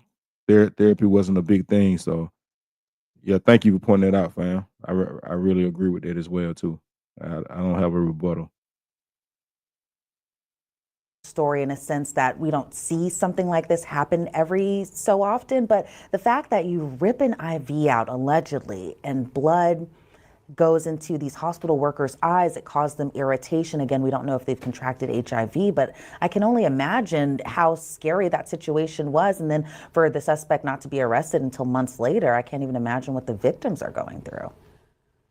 Well, it's terrifying. And like you said, it's just gross. Now, of course, the employees are used to working around bodily fluids and those Right. sort of things and taking certain sort of precautions. So as we sit here, not in the medical field, it's just having blood thrown on us. It just is, like you said, disgusting. They're used to being around bodily fluids.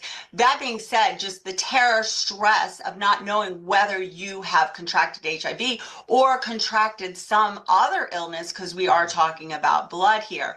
So that in itself is terrifying. The stress of having to wait to determine, if you have gotten anything is like I said, extremely stressful. There's really no other word for that until they find out exactly what the long-term implications are. And what changes is in terms of the trajectory of the case if the victims do contract HIV? So, I mean, this is an interesting from a criminal standpoint, because we're talking he ripped the IV out. So it's not like he turned around and punched, for instance, one of the nurses. I mean, so he ripped it out. What was the intent? Where were there's a lot of factors on the criminal end that we're talking about. If they do contract it, and then they could obviously upgrade it, because in North Carolina, it is a felony to assault, which is what he's been charged with. That is a great question. Like, life-changing, man. And the fact that it was done intentionally. It's crazy work. That was a good question. Like, what if? When she's talking about now about the enhancement charges. Yeah, it was in North Carolina. So, yeah. Let's go. A medical professional, and then it can be upgraded for the penalty or the prison sentence, depending on if it has caused serious bodily harm. And HIV would definitely fall under causing serious bodily harm. And normally when we see cases like this of intentional exposure of HIV, it's through sexual contact. It's people having sex with other people, not telling them or disclosing their HIV status to them. But this is a little different. The arrest warrant claims that he, going back to him ripping out the IV and intentionally spraying the blood, because that's the phrasing that they had used in those court documents. But overall, how serious is this case in terms of criminal charges? Because it is a felony charge of assault, but in this manner, what are your thoughts on just the seriousness of this? Also, it's serious because we have, potentially people who are just trying to care for patients that may now have HIV. But I do think, and we don't have all the facts related to this case. If it's a situation where you had, let's say, a patient and they no longer wanted to be there and they rip out the IV and blood spurts everywhere, I think the prosecutor is going to have a hard time with that, intentionally trying to spray blood on the healthcare providers. Whereas if you have a situation where they were there and there was some sort of statement or something to the nature that I want to spray blood on you, there's a difference between ripping an IV out and actually throwing blood on someone. So I do think there's potentially issues there, but I think more so we have this mental health a part of it as well. So, will he ultimately be convicted or plead to those specific charges? We don't know that. It could be pled out, or it could. OG says, I see so many young people here, bro, walking around alive but mentally dead. I'm gonna start going live and addressing this issue, boss. Most definitely, man. Most definitely. Yeah. Attempted. Yeah, real talk. In my opinion, yeah. There's still a liability for either or. I agree. I agree. And this right here, bro. And I know the A is a different beast. However, it's man, listen, man. Me seeing the kid walking around as hot as on or what, with hoodies on, and like I said, man, their ability to communicate, conflict resolutions. I mean, they're so hot tempered. It's just it's bad, man. It's bad, and like I said, and I know personally, I haven't been to the A in a while, but I know a lot of people, connected through a lot of people there, man. So, yeah, the A a different place, man. But then you still have places like St. Louis that with the poverty level is even worse than what it is in the A. I know about, Birmingham, Alabama, down that way, you know what I'm saying, which is not that far from the A. Like, and it's some places, man. There's some places like in Wisconsin, New Orleans, that's really, really, really, man, poverty, man. And that mental health plays a big part, man.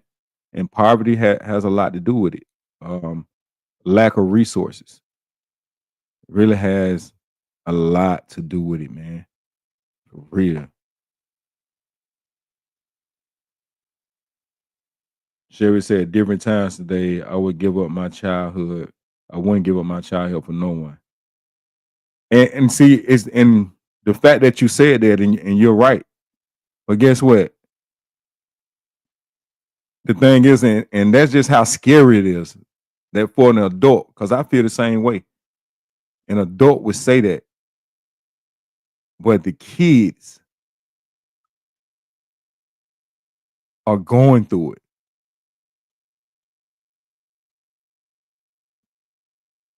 Oh, I know about Fulton County Jail. Yeah, I know, man. I know. And where's that place? There's a place called what's that road known for very, very drug use in Philly. And there was this guy on here, man, had got clean from it. It's called something in Philadelphia. Like they're walking zombies. I'm talking about like it's a whole community. I mean, I know a lot of people got, the corners or the blocks or projects, but this place in Philadelphia, man, it was something different. Something different to where like the cops don't even bother them. Like that's how bad it is. Like it's just, I don't think it was Flocka. It was something. Maybe it was. Maybe it was, homeboy, and maybe it's just not coming to me right now. I can't even remember the young guy that changed his life around. That became a big social media influencer. Might need to try to find him and check in on him because hopefully he's still doing the right thing. I can't remember his name though. But yo, G, yeah, I know, man, and that's why I tell people, man, like I can't ignore that it's not bad everywhere, but I know that Atlanta's a different place for sure.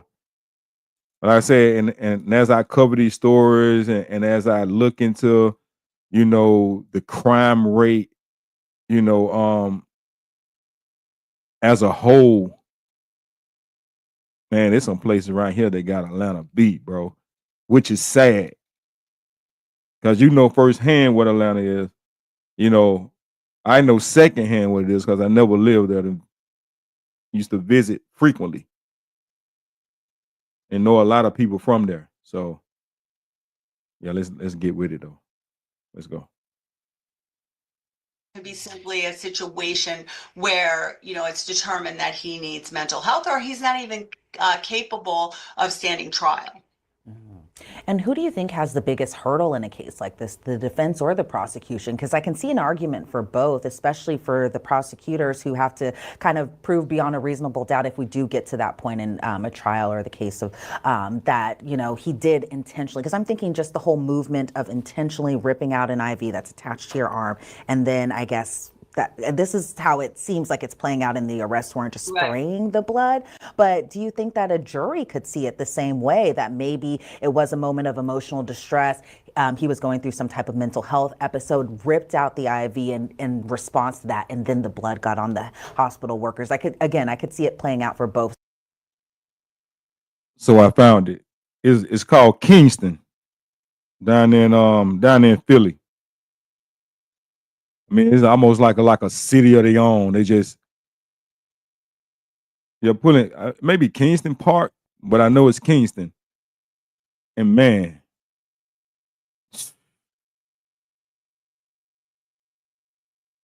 they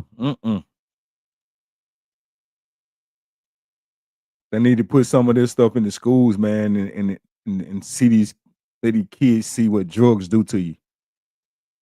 Some of them started off with just something as small as marijuana. Like, it's crazy, man. And I think because I see things, as a grown person, it's like,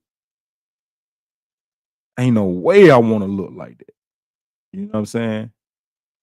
So yeah. OG said, yeah, these kids are going through real issues. My homie son took his life at 22. Well, some of them younger than that, bro, and it's crazy. Bro, my son was the same age. Exactly, man. I feel you, man. Prayers to them. OG says, my bad, bro, is when I'm here, this end, open my mouth shit. I appreciate you, homie. No, I appreciate you too, fam. I real talk, man. Good dialogue. I love it. Good dialogue. Yes, Kingston is the place, though, in Philly.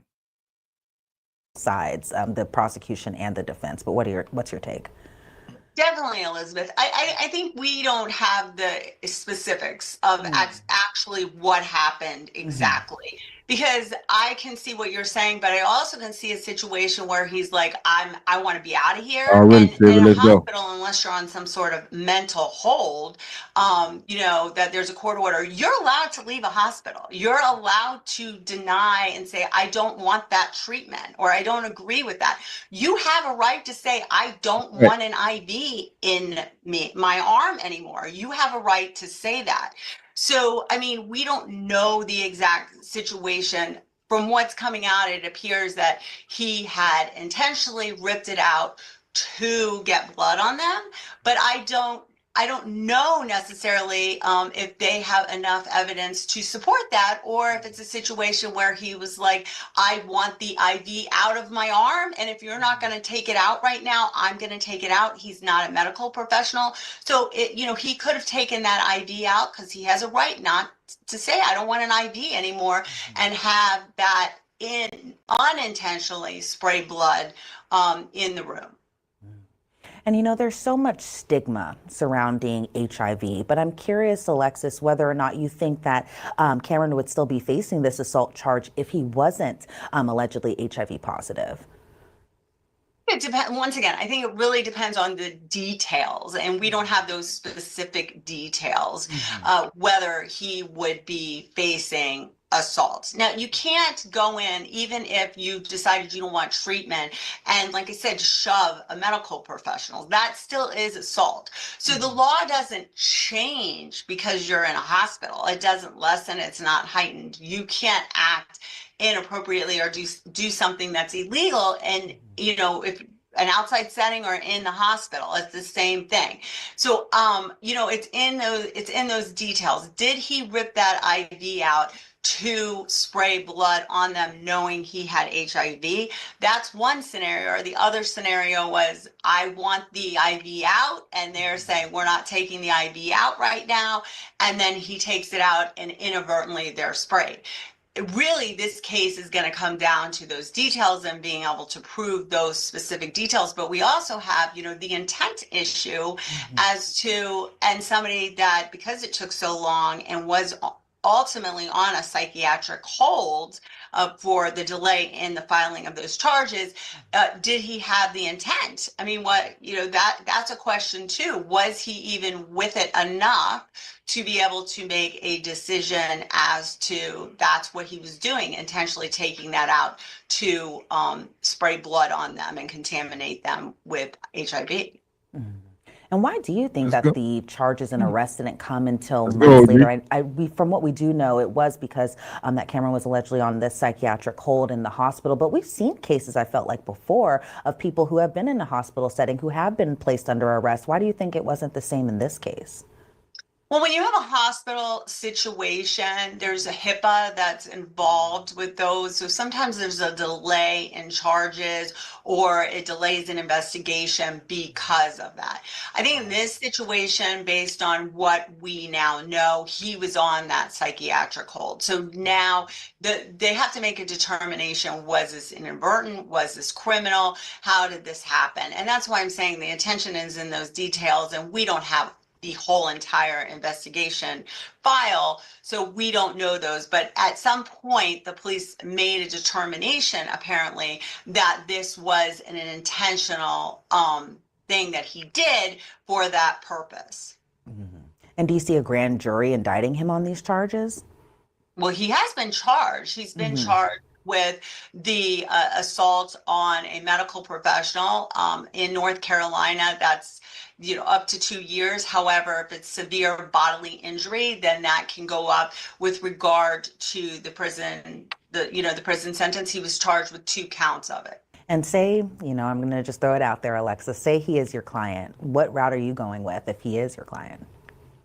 I would go with that. It wasn't intentional, that he wanted that IV out of his arm, that he possibly Yeah, that was one of them too. expressed in some manner that he wanted the I IV, and just it saw was it. not his intent to spray them, and he didn't really do any, anything that was intentional, as well as that he, wasn't even capable, because he was having a psychotic breakdown, to be able to even make that determination to harm them intentionally. And his next court appearance is a few weeks away. What do you think will happen then? We'll find out in court. Well, I Let's think go. this is the first appearance that he has made, because he was on that psychiatric hold, or he was in a psychiatric facility. So the likelihood is at this point he's probably going to plead not guilty, I would assume. We'll see how this continues to play out, and hopefully we'll get more information down the line. But I also understand how delicate a case like this really is, especially when it involves the hospital system and the patient, or the status of different patients, all of that sort. So, Alexis Rosenberg, I want to thank you so much for your insight into this case. I really appreciate your time with us today. That's crazy, man. I saw something else. Let's see. Where is it?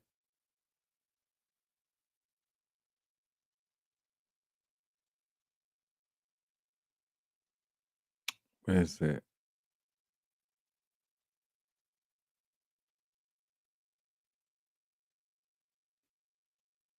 Let's be very careful with some of these people content. Let's see.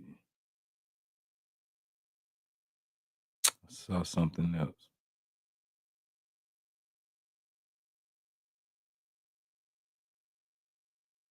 All right, let's do this. Since we talking about like drugs and mental health and stuff like that, let me go back here.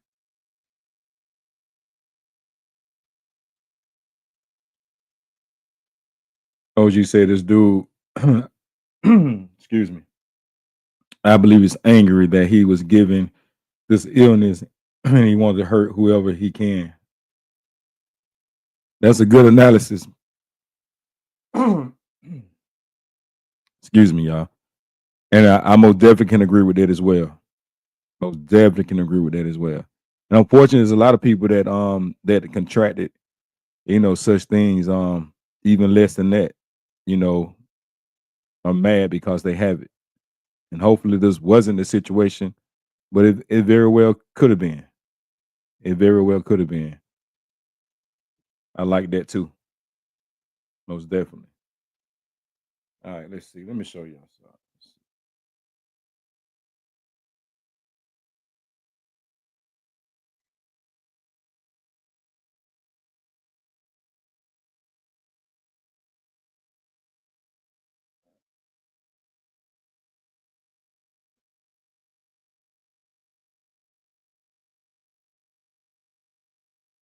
This is crazy, man. Like this on a daily too, man.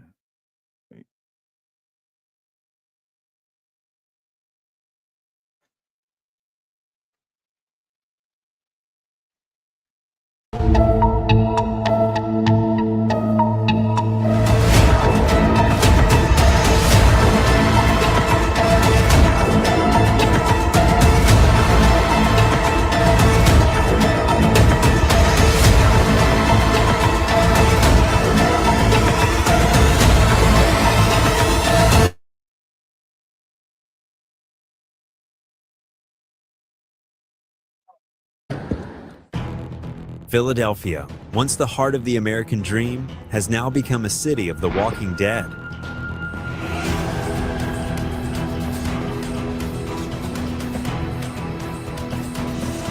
Trigger warning, trigger warning. Kensington's, to me, is like being stuck in hell. It's an open air drug market. It can be served any drug that you can think of. You get anything you want up here. A lot of people, they suffer out here. You're stuck. If you don't got family, you burn your bridges. And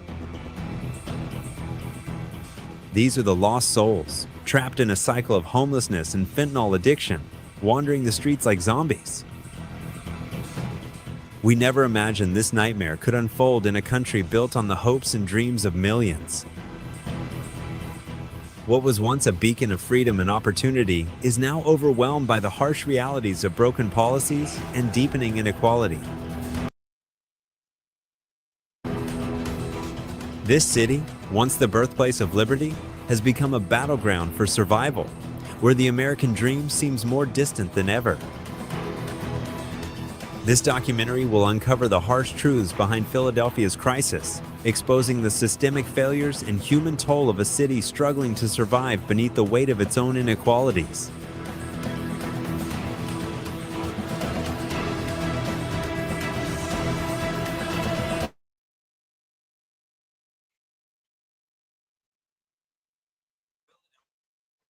For the homelessness mess hitting America hard these days.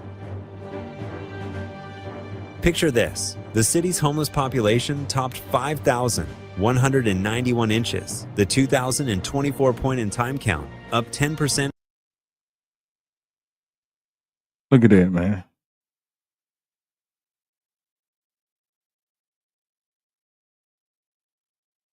It's crazy. City under siege. Numbers are ridiculous. From the year before, with unsheltered folks jumping 38% to 976 people braving the streets. That's thousands scraping by under bridges and parks, pushed there by rents that gobble up paychecks and jobs that don't keep pace. It was on 6-month leases. They jacked it up so high I couldn't pay it anymore. I said goodbye. And this is stuff like, and this also is not like, a lot of these are not personal choice situations too. Personal choice, living, being pushed out on the streets. There's a lot of cities, that regentrification, pushing them out their homes, rebuilding plazas and, parking garages, raising the rent, taking away affordable housing. I get so many different holes and what leads people, veterans coming back, not being able to get their money from the military in a timely fashion, not being able to get the help they need from them suffering from PTSD, from being over there fighting for their country. And I think that's one of the another things I think I may do like a separate live on, on veterans. And how they are treated after they done fought for this country, after they done did so much service. I think that deserves a separate live, because a lot of them end up being homeless. and because of the system of the United States. After they've served this country. It's crazy. Kensington, that gritty old industrial spot, now feels like a scene from a bad dream. Tents jammed under the rumbling L tracks, and people huddled up, faces worn from nights exposed to the elements. Look at that. Why isn't this considered a state of emergency? Exactly. It's a great question. And they know it. It's like I said, I wish I had an answer for that. I used to come up with an answer for something. Can't come up with an answer for this one. Because it's not like they don't know. So I live out this philosophy in life. Either people don't know or they don't care. So we know they know. The next option is they don't care.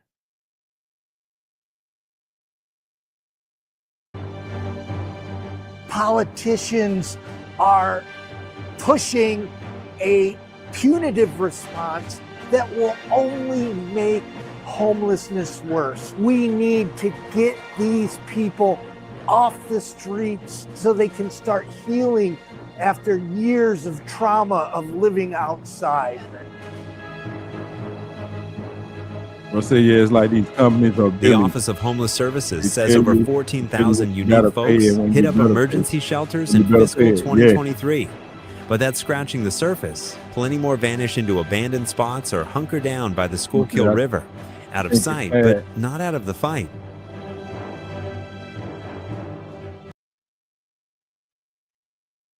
I'm gonna say I think it's sad how they have the money to spend on filming equipment to pay folks to go out to record these folks, but not to provide help. Is sad. And let's go. Let's go.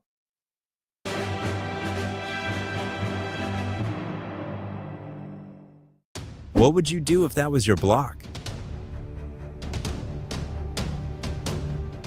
A raw documentary on Kensington gets it right. Real talk from folks just trying to make it through the day.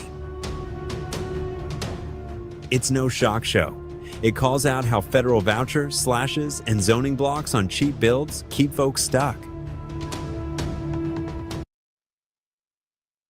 Y'all got to get an out for what I was saying. I'm not gonna play too much of it because they're gonna mess around and copyright me.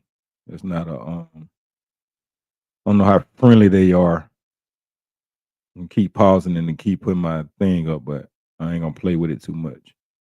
It's a good live, and I want to keep it. So let's see. Let me find. I saw one earlier.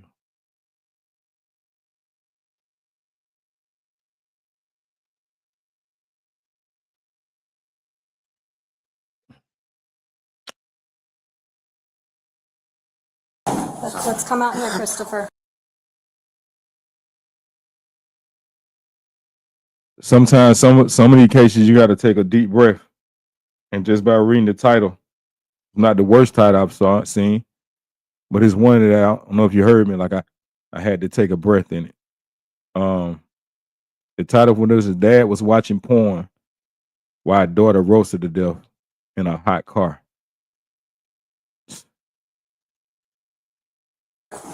No. It's okay. It's okay. No. Okay. Yeah. So No. listen. No. Listen. Okay. We've seen that moment before. Christopher Schultes realizing what can't be undone. The Arizona father. Like, what is wrong with people, bro? Someone says, and I'm almost positive they didn't pay them for their consent or even ask for it. Most definitely. Most definitely. Ahama said, I think the information you provided to us on it is worth a thank you. We can research it on our own. No need to put your channel at risk. Yeah, most definitely. Most definitely. I just wanted to show it, though. I wasn't going to spend too much time on it. Sherry says, I want to say something, but I keep it to myself. Nah, speak freely. Speak freely. Speak freely. We grown. OG says, and I'm willing to put a check on that 80% of those people are mental health. Exactly. And your commentary, bro, what really brought me to that. You know what I'm saying? I'm very appreciative of you being you know, you included, ladies, man, being very, very, very communicative in the chat, sharing your thoughts and opinions, and I would bet that as well, if not more than 80. If not more than 80. For sure. For shit sure. All right, let's go. Let's see. Once again, his dad was watching porn.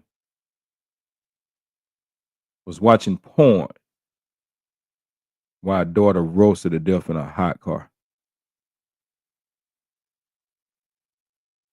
Most definitely notice the demographics of it. Most definitely. You know, FYI.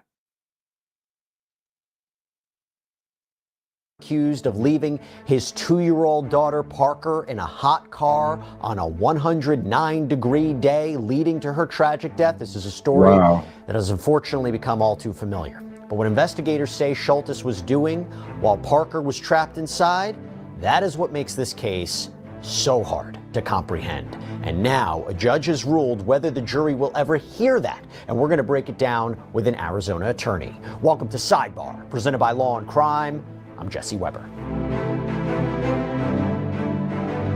Hey everybody, real quick, this is another Law and Crime legal alert. There are allegations right now claiming that online apps like DraftKings, ESPN Bet, BetMGM Bet. This story just screams one word: preventable. Preventable. A mistake, if that's what it was, if that's what we're dealing with, no parent. All right, Humble said you'll be surprised at how many homeless people came from a well-rounded, wealthy background and had investments that went wrong. They lost their families, resorted to drugs, and ended up in the streets. So true. So true. I've had opportunities in employing homeless people, and believe it or not, I'm a piggyback off that because everything you just said is actually very true. But then there's also, maybe it's a smaller percentage, but ones that choose to be out there that could go back to their families, but they don't feel valued. They don't feel heard. So they'll rather live off the street. They'll rather, go into community bathrooms and shower and, well, not showering, but bubble, like take baths and sinks. What we used to call back in the day, I ain't want to say it, but bird baths or the H bath word. You're so right. End up in the streets. That's I said that plus veterans, like it's so many different dynamics, but you're exactly right, Humble. Very, very, very true. Would ever want to make this mistake. You have a father in Arizona facing first-degree murder and child abuse charges after his 2-year-old daughter died in a hot car. You've heard about these cases before, but I will tell you this one, the allegations, Christopher Schultes, he's accused of playing video games after leaving his daughter in a hot car and then forgetting that she was there. The temperature that day inside the car, reportedly 109 degrees. I haven't even mentioned what else investigators say he may have been doing at that time. Yeah, wipe we will on the get go. to that. But the body cam footage shows the moment that police arrived, and you can hear the fear, the confusion in this guy's voice as he realizes what has happened. Anything.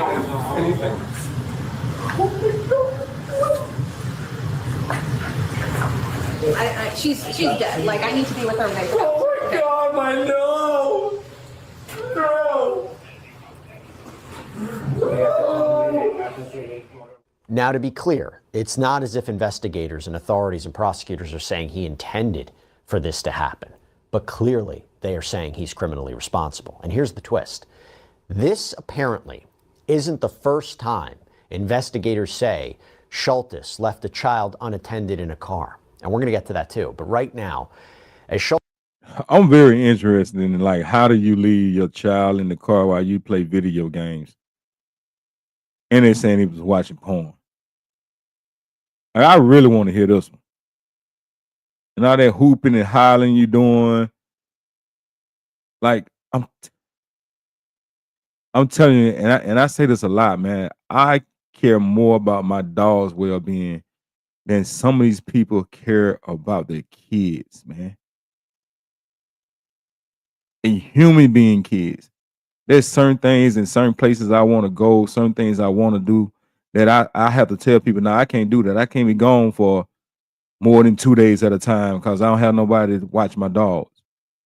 You know, when the temperature get high, I'm like, you know, I have to bring my dogs inside, you know, or going out there, you know, making sure, you know, double, triple checking to make sure they got water, spraying water on them, you know, very, very on my dogs. I wouldn't dare leave my dog in a car, let alone a child. Shit's sick, man. All right, let's go. Let me not get into it. Let me not get in my pocket. Let's get back to the commentary. Schultes' case moves towards trial. A recent judge's ruling has shaped what jurors can and cannot hear about that day, and that is real. Okay. See, I have forgot to read Chevy comment. I was about to get in my pocket. Chevy says, I used to offer free medical attention to people in the streets. They are getting younger and educated. Broke my heart. Yes. One thing about mental health and the use of drugs, it has no profession. It has no age criteria. And these days, I don't think it really have a race. It ain't gotten that bad. All right, let's go.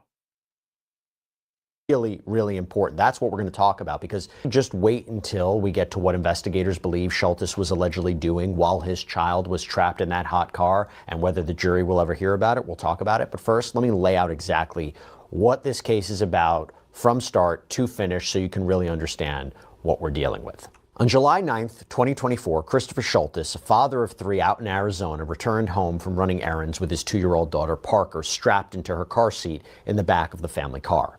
Now, Schultes initially told police that he left Parker in the car, that she was sleeping, didn't want to wake her, and you can hear that for yourself. We went to go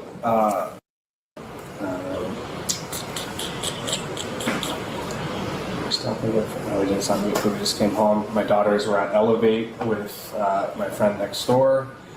They got home about 2:45 or so, and then we've just been hanging out at home. She was sleeping in the car, and I had the car on. But it has a sensor where every 30 minutes or so it'll turn off if you haven't moved. I swore she was in the house playing with her sisters like she always does. Just been... I could have sworn she was in the house.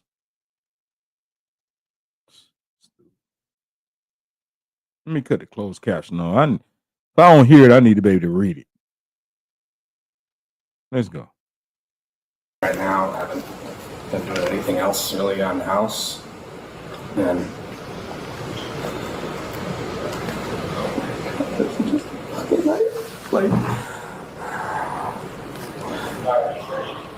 What time? Well, we never do this anywhere, but I'm home, right? Like you're home, you're safe, your kids are home. Now, the car was apparently running with the air conditioning on, but Schultes assumed that it would automatically shut off after about 30 minutes like it had before.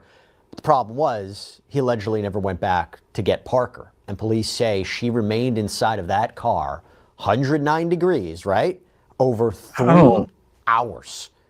That was until, according to the complaint, that Schultz's wife, Erica, came home from work at around 4 p.m. She asked where Parker was, and that is when this husband, this father, apparently realized that he had left his daughter in the car. So he runs to the vehicle and finds her lifeless body still strapped into the car seat, blistering 109 degrees, the car parked in direct sunlight. So this is the problem I have with this. He knew when the wife asked where she was, he knew exactly to go to the car. She was still strapped in, so obviously he know he didn't take her out. Then he says that, so what's the point of knowing that the car would run and shut off in 30 minutes? But the baby was still in it. Man, that defense don't make no sense. They gonna cook you, boy. What part of that made sense to anybody that's listening, still listening? That he thought the car was gonna shut off. Why would you want it to shut off if the baby's still in the car? I mean, am I tripping? He thought it would shut off.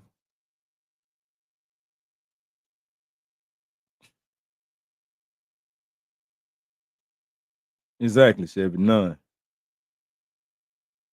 OG says, hey, bro, you're going to probably time me out, but dealing with everyday life issues, you forget easily. I hope I have put one of my kids on top of the car and got in, and it messed me up. Bruh, I get what you're saying. I'm not going to time you out, fam. This, you're in the old boy's corner, man. It's grown-ups, and you're right. Mistakes happen. You know, but I think that is more easily explainable versus what this guy right here did. 3 hours, and maybe where he, from what they saying, he wasn't too high. The fact that he know he needed to watch porn or whatever was wrong with him. He wanted to get his rocks off. I get it. I get it. We make 1,000 decisions per day. So I get it. We're bound to miss something, especially when you own something. It happens. You know what I'm saying? So I get it, fam. You ain't gonna get timed out for nothing like that. Chevy said, Big OG, we want time you out for adding commentary. Most definitely, never that. It's a grown-up space, man. Like I say, and I know I can be very opinionated about my opinion and about my feelings. However, I never knock somebody for theirs, especially when there's great conversation behind it, should I add. When I know it's not a deliberate malice, you know, like what people call in the sector trolling. I won't be trolled now. I'm untrollable. However, I like the commentary, bro. Keep it coming. Because once again, you just gave a different perspective. And it's something that I really can't speak on because I never experienced of doing any type of narcotics or heavy drugs or any kind of pill. So like I can't even begin to give a perspective from that standpoint. So it's good to have you in here, bro, to be able to speak that. I really appreciate it, fam. Most definitely. Chevy said offering a different perspective is what this channel's about. Most definitely.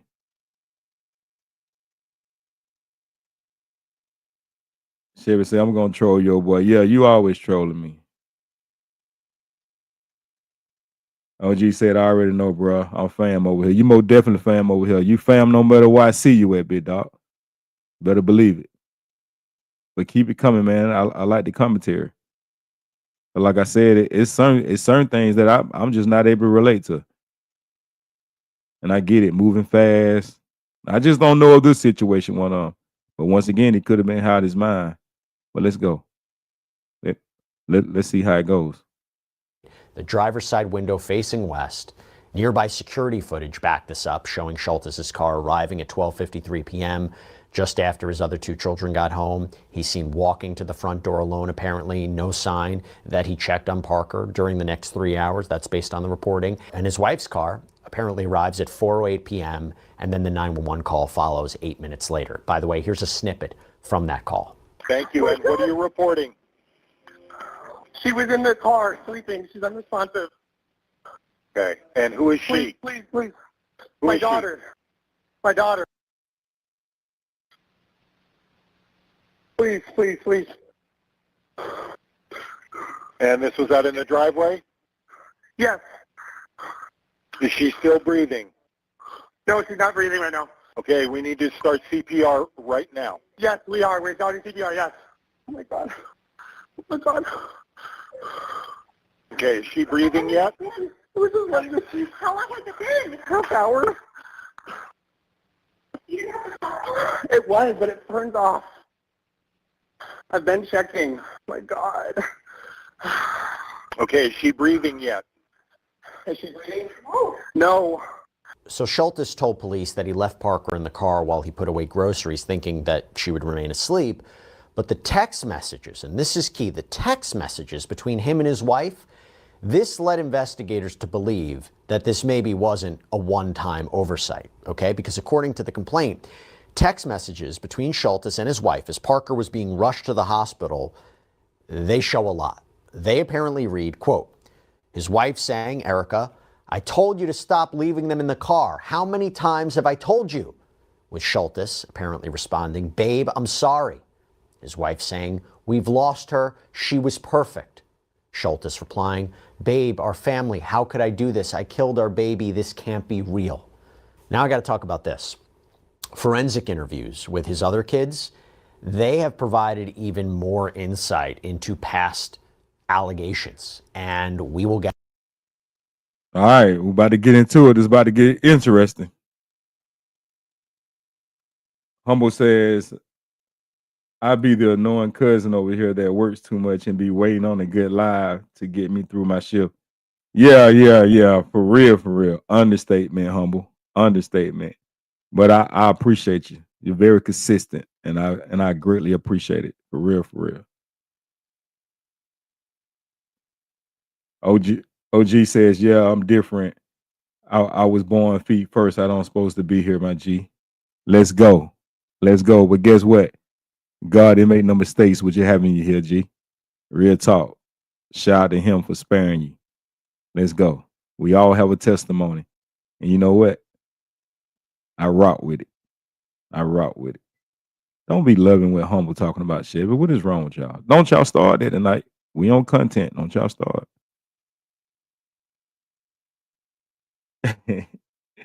OG said, Humble, you using those, but it's cool. Let's go, G. Let's go. Y'all two don't start. All right, this is about to get real good. You seen the text message where there's been a reoccurring thing. And older kids are going to testify about something. Let's get into it. Once again, this is a true reaction show. There's nothing watched prior. This is true reaction, true engagement. And remember, whether you agree or don't disagree, it is what it is. It's just a reaction. So, and we're only talking about what we actually see here. So let's go.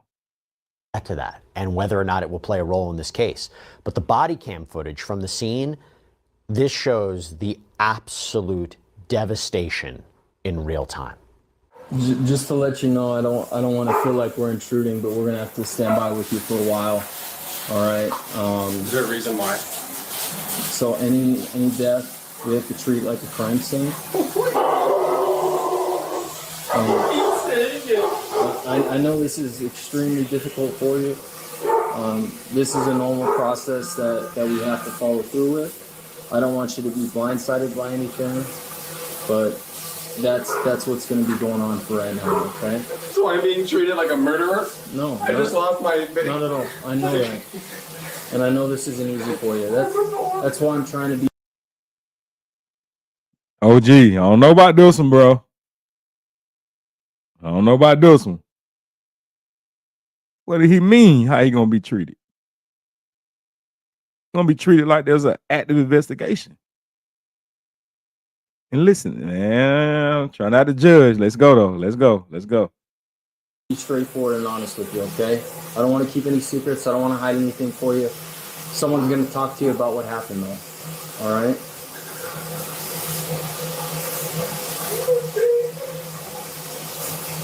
We will keep you updated with everything. My whole family, my whole family's gonna be ruined. Let's go, OG. Tell it like it is. We'll be all right. Get in trouble. Let's can't go. let you do that right now. We have to stand by with you. Okay? As soon as you can, we will let you You know. can stay in the room if you want, but I'm gonna talk. I know this isn't easy for you, but the quicker we get this done and finished up, the sooner you can be with your wife. All right?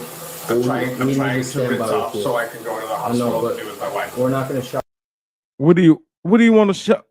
Oh, he want to shower to get that what he was in there doing. I don't even feel comfortable saying it. Like and maybe he in shock. Who knows? Once again, it's just real live reaction.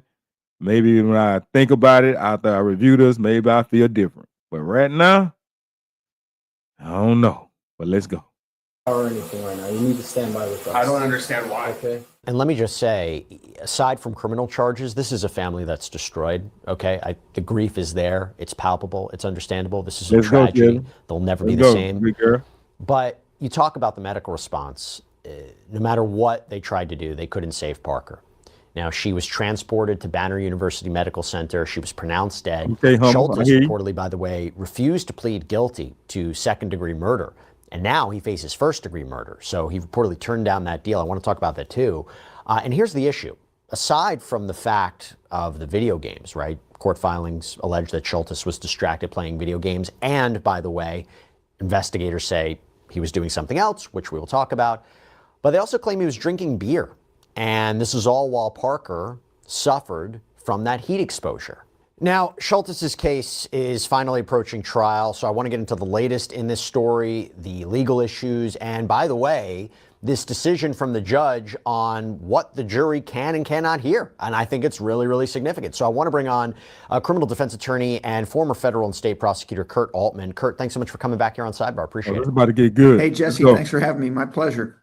Now, this is a heartbreaking case. It is a disturbing case. It is a situation, unfortunately, putting aside guilt here or not guilty, it shouldn't have happened. We cover a lot of these cases, unfortunately.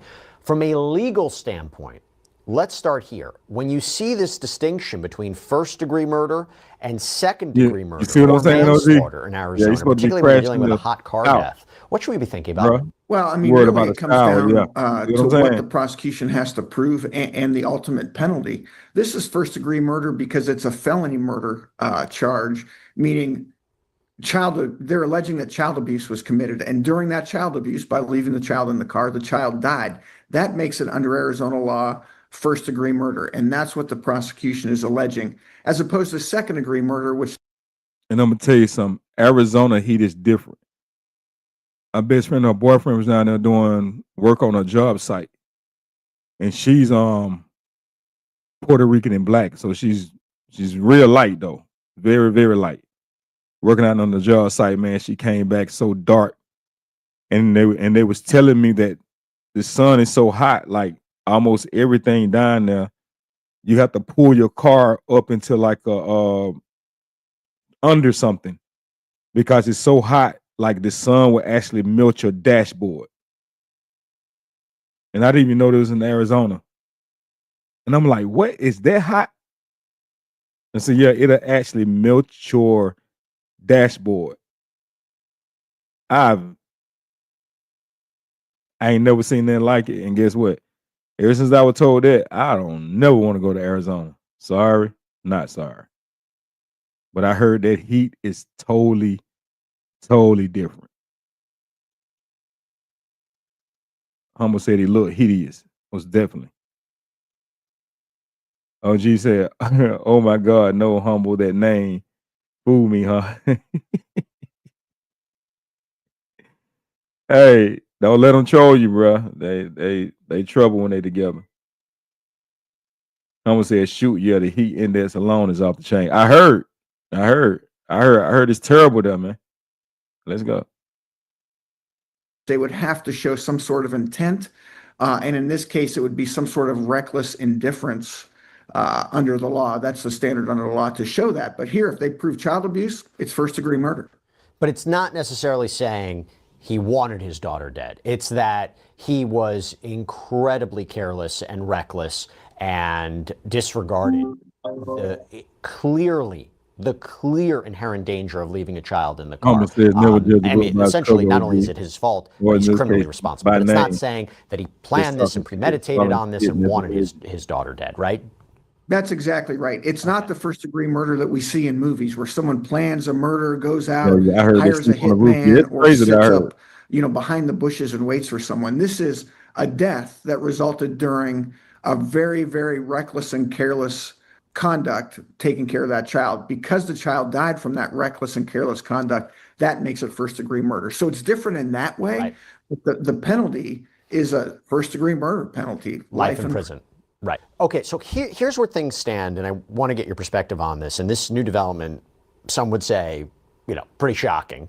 So according to newly released court filings that were reviewed by People magazine, prosecutors say that Schultes wasn't just distracted by video games the day that Parker died. They say he also searched for pornography on his PlayStation while his daughter was locked in that 109-degree heated car. But guess what? Jurors, they're not going to hear that. No, a Pima County judge ruled on October 14th that prosecutors can't tell the jury about those alleged porn searches. Judge Kimberly Ortiz said the state is, quote, precluded from eliciting testimony in its case in chief regarding the defendant looking for pornography on the PlayStation before his daughter's body is discovered, and that no witnesses can. Does that make sense to anyone?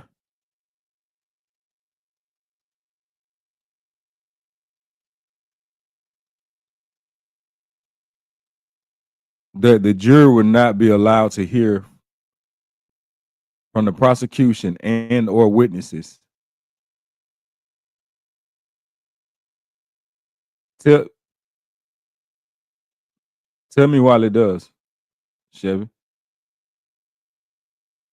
Inquiring minds would like to know.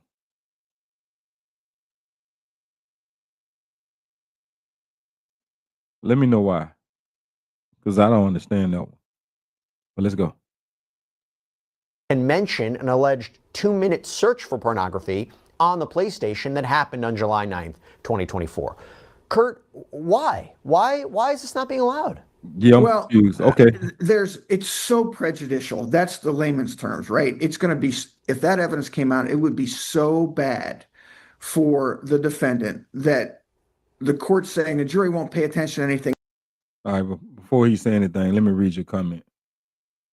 I'll tell you why may influence the jury's opinion and verdict.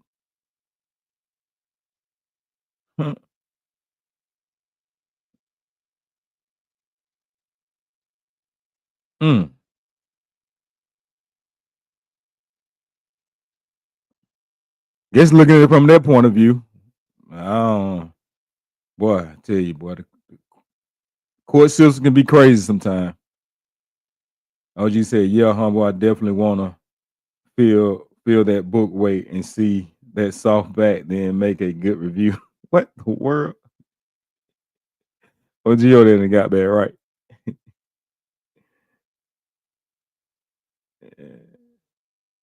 Okay. All right. It's about to be broken down why. Let's see, Chevy. Let's see. Else, they'll convict him just because of that. It's unduly prejudicial. Okay, he said what you said. Basically, he can swear on one way or the other that they will convict him just because of that.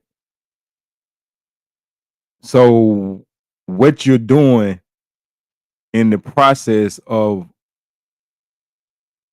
a child is being burned alive, it's not important what you was doing at the time?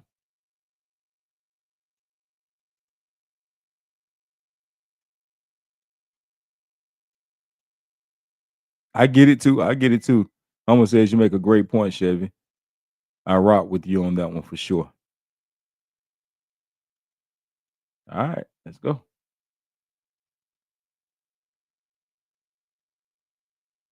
But if you now, I got a hard time letting that one go, and I'm gonna tell you why.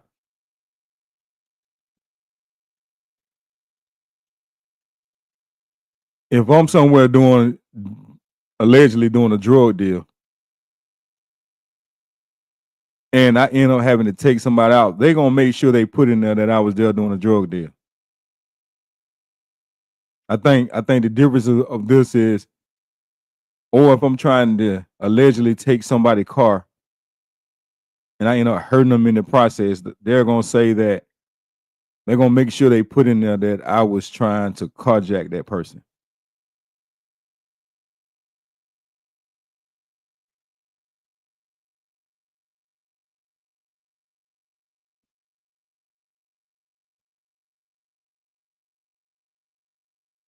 Sherry says it's too prejudicial, not going to get a fair trial. Well, can you break down what I just said too?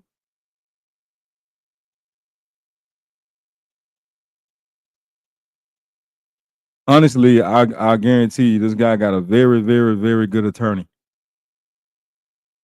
And also, I gotta say it, color becomes in play.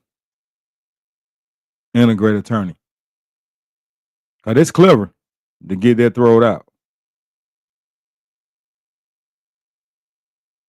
As you say, Hummer, you're pulling my leg again. Name of the book.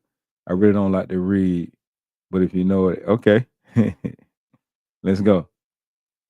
So yeah, I get it. I get it from the legal terms. I get it. But once again, in our community, when we do a crime, they make sure that they put in what we was doing before we done the crime. So, but let's go.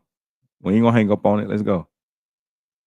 Judicial compared to its probative value under the legal words, right? That means, hey, it's relevant, but it's so minimally relevant compared to how bad it's going to look for the defendant that the jury wouldn't do their job and evaluate the evidence correctly. So it's not going to come in. That doesn't mean that other evidence about what he did not going to come in. That doesn't mean that he was playing on his PlayStation and doing things like that to ignore the child. That's all going to come in. They just can't say that during those 2 minutes he was looking for pornography. What's important is the court's ruling said in their case in chief. So that means the prosecution can't present it in their case. But if the defendant or the defense during their case were to open the door, as we say in the law, somehow. OG said, yeah, if any ladies jurors, they're definitely going to throw the book at him. I like that too. It's making sense to me. Let's go. I like it. Allow or allude to something he was doing at that time, or somehow say that he wasn't doing certain things. They may open the door and the prosecution may be able to use that evidence when they rebut his case. But as it stands now, the jury's not going to hear that. I get it. I totally get it. But at the same time, isn't it relevant to determine what he was doing? What was allegedly more important to him than checking on his child? You know, it'd be one thing. It feels in a way like the prosecutor's he's thinking like I am. hands are tied, right? I mean, how can they explain what he was doing? Because then a jury could say, well, maybe he was distracted with something else. Maybe he was distracted with something more important. Maybe, you know, I guess, is it just let's focus on the video games? Video games different than pornography? I don't know. Yeah, I mean, I'm sure the court evaluated the fact that the prosecution is going to be able to get into evidence of his playing video games and being on his PlayStation and things like that. And the court probably tried to balance that and went, man, that's going to be enough that's going to be enough for the jury. They don't have to get into this pornography because it was just a 2-minute search. And if they do, the jury's just going to tune everything else out because it's so prejudicial. Now, if I'm the prosecutor, and I've been in these situations way back in the day, where I'm like, Judge, every piece of evidence I present against the defendant is intended to be prejudicial. That's why I present the evidence. It's going to look bad for the defendant. That's why I want to get it in. But the judge, under the rules of evidence, balanced that out and said, you have enough other evidence. This kind of triggered me to say how he was doing it on the PlayStation. So like, to go back to one of the last stories about checking these kids, what they're doing on these games too. Because you can look up porn on a PlayStation. See, I'm not a gamer, you know what I'm saying? So I don't know. But that's crazy. But it kind of triggered me to rethink about that too, the conversation that we had earlier about the kids and the games that I think Ashley OG brought that to light. Let's go. is so bad, not going to let it happen. Well, talk about bad evidence. So that part, those details may be off limits for trial as of now. But there are other details that appear to be fair game. Now, KGUN 9 reports that prosecutors can bring up earlier incidents where Schultes allegedly left his kids in the car. And by the way, remember those text messages between Schultes and his wife sent while paramedics were rushing Parker to the hospital? Those are being allowed in court too. That's a big win for prosecutors there, right, Kurt? Oh, yeah, that is a big win. That's called prior bad act evidence, or prior act evidence is what we call it now under a rule called 404B. And that's very difficult. And there's a very strict analysis that a court has to do to allow that type of evidence in, because again, that evidence is so prejudicial to a defendant. And it's really not about the facts of this case. But the court must have, I haven't read the ruling, but the court must have said, hey, this shows a pattern of previous conduct enough to show lack of care, enough that I think it's relevant enough to come in, even though it's going to be highly prejudicial to the defendant. So I think they kind of balance stuff out there. How does he defend against that? Does he say, hey, listen, yeah, I was told this at other times, or, I think it establishes that, my panic in the moment, these are what these messages are about. How does the defense combat against that if it's coming in? Yeah, that's going to be difficult. I think the defense is going to want to focus, hey, those are previous incidents, ladies and gentlemen of the jury. The prosecution's wanting you to look at that stuff because they don't want you to look at the evidence of what happened on that day. They're trying to distract you. They're trying to prejudice you against my client. I want you to forget about that stuff because it doesn't matter to what happened on the day that his child tragically died in the car. Let's look at the facts of today. But I mean, it's going to be tough. I mean, people are people, right? When you hear as a juror who doesn't sit through stuff like this every day, my gosh, he's done this before and he did it again. That's going to be tough to overcome. Yeah, and so that ruling from the judge letting jurors hear about these alleged previous times that Schultes left his kids in the car, that is significant because investigators had apparently already documented those claims. The day after Parker died, investigators, detectives apparently interviewed his two older sisters. And per an incident report from July 26, 2024, one of them told investigators, quote, her dad has accidentally left Parker in the car and that her mom had tried to do CPR, but she didn't know that she was already dead. And now the little girl said that her parents told her to tell police this was an accident. And the same interview shows how often this allegedly happened. According to the report, the girl also said her dad had left her and her siblings in the car 59 times and said he had also left her in the car sleeping when she was a little baby.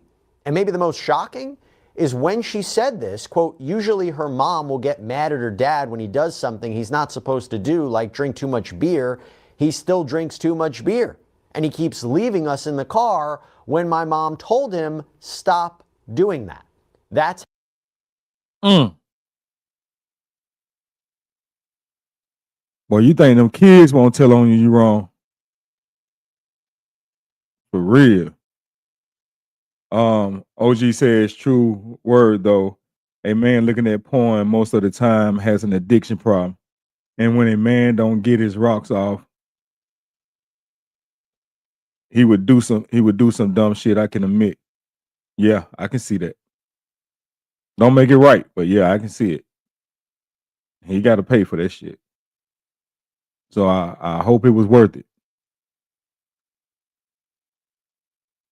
Oh, y'all talking about books down there. Have little what they used to call them book discussions. There's a word for it. I can't think of it.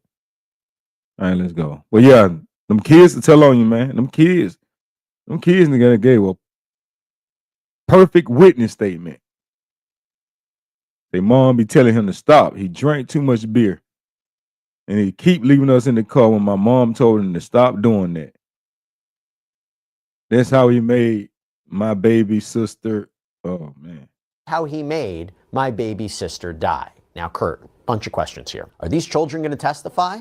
And is this kind of evidence going to be allowed in? In Arizona, a child can testify if a court finds that they're competent. If they know the difference between right and wrong, the difference between the truth and a lie, they can testify. So certainly the prosecution has that option. Certainly that's going to be a difficult decision to make for the prosecution because you don't want a child to testify necessarily. And you certainly don't want a sibling to testify in a case like this if that's at all possible. But I'm certain the prosecution is going to want that evidence in and want those statements in. If they can't find another way to get those statements in through maybe the interviewer, because we have hearsay rules that don't let certain statements in unless the person that made them testifies to it. If the prosecution cannot figure out another way to get those statements in, which are very damning to the defendant, the child very well may be a witness on the witness stand. I had a child witness when I was a prosecutor a long time ago, one of the most horrible experiences ever. So I'm sure the prosecution is going to do their best not to have that person testify. Yeah. Now, something else I wanted your perspective on is that back in March, it was reported prosecutors had offered him a plea deal. So he would have pled guilty to a reduced charge to second-degree murder. If he had taken it, he would have faced 10 to 25 years in prison. Okay, long time. But now, with first degree on the table, he could be facing life. Apparently turned it down. Take a listen. Mr. Schultes, are you comfortable reading and writing in English? All right, you've been able to understand the court proceedings? Yes. And have you had any drugs, alcohol, or medication in the past 24 hours? Do you feel like you're thinking clearly today? Yes. And you've had the opportunity to consult with your attorney concerning the plea agreement? Yes. If you had questions about the plea agreement, were they answered to your satisfaction? Yes. Do you understand that the state does not have to offer you this plea again after today? Yes. The exposure that the attorneys agree on is that if you are convicted at trial, you would face a possible natural life sentence on count 1 and for the count 2 dangerous crimes against children.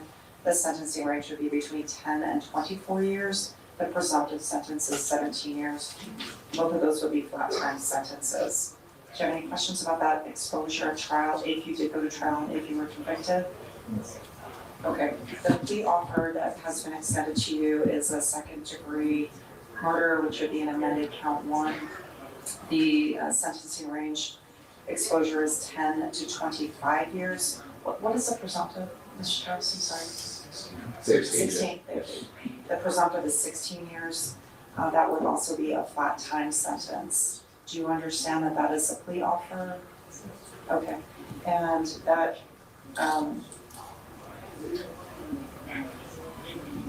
there's a maximum statutory fine of $150,000. There can be up to 83% surcharge as well. There is also a requirement that the court order community supervision upon a completion of a prison sentence. Are there any other operative terms that the court's overlooked? No, Your Honor. Mr. Adair? I don't believe so, Your Honor. Okay.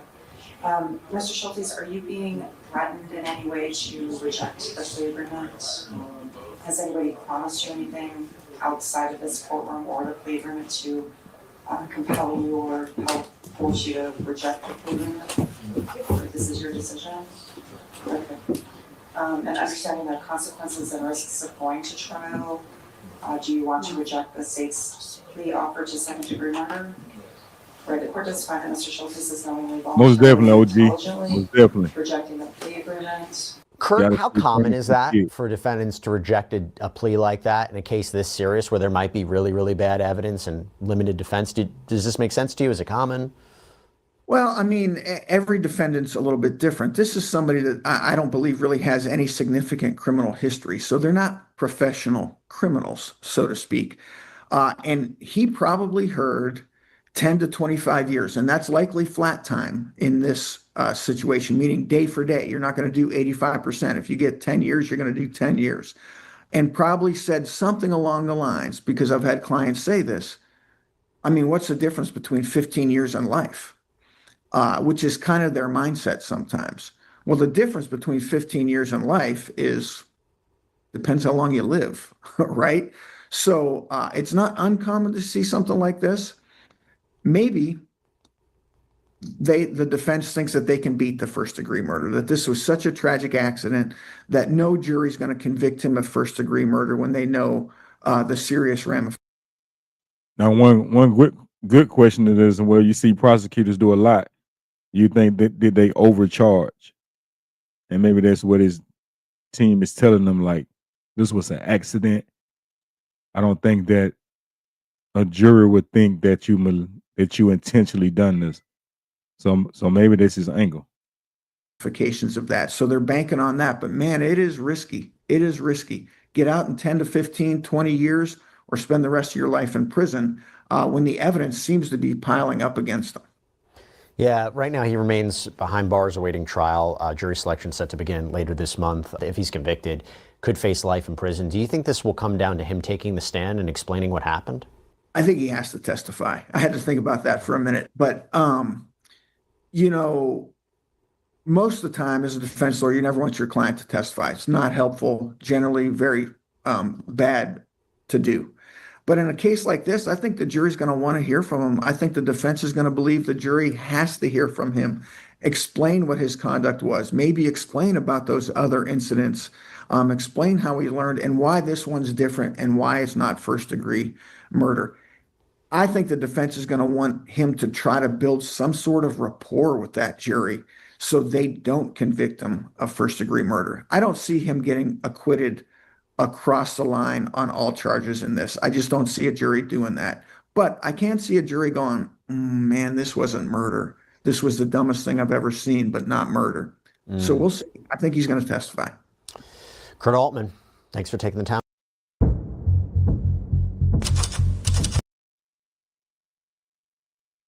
Man, crazy. All right, this one right here is Florida cop dark secrets ends in girlfriends unalivened. This will be the last one. Let's go.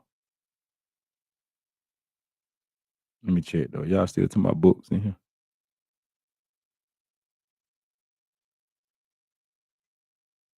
Hey, bro, look up when you get a chance. 6-month-old baby in Riverdale, Georgia. Okay, I'll do that and probably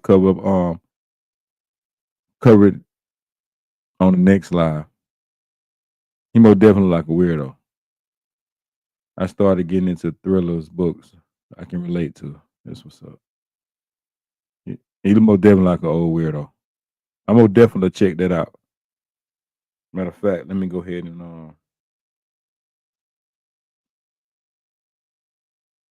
let me go ahead and Riverdale. Where is it? 6-month-old baby, Riverdale, Georgia.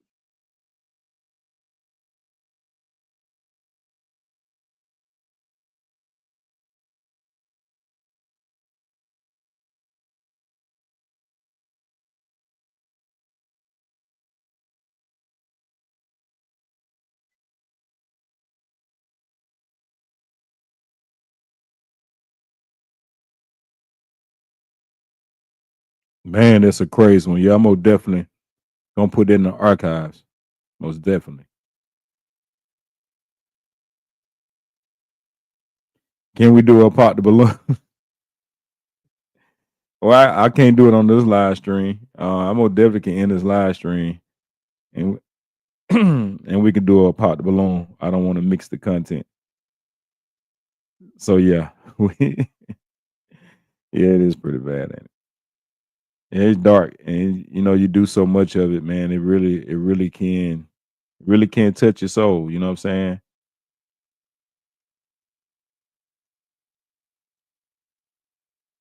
You see how y'all run me over here? Like, what's going on?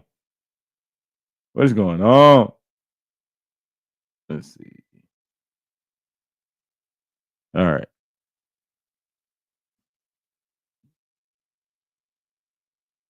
Yeah, whatever. I ain't did this all night. But guess what both of y'all about to get?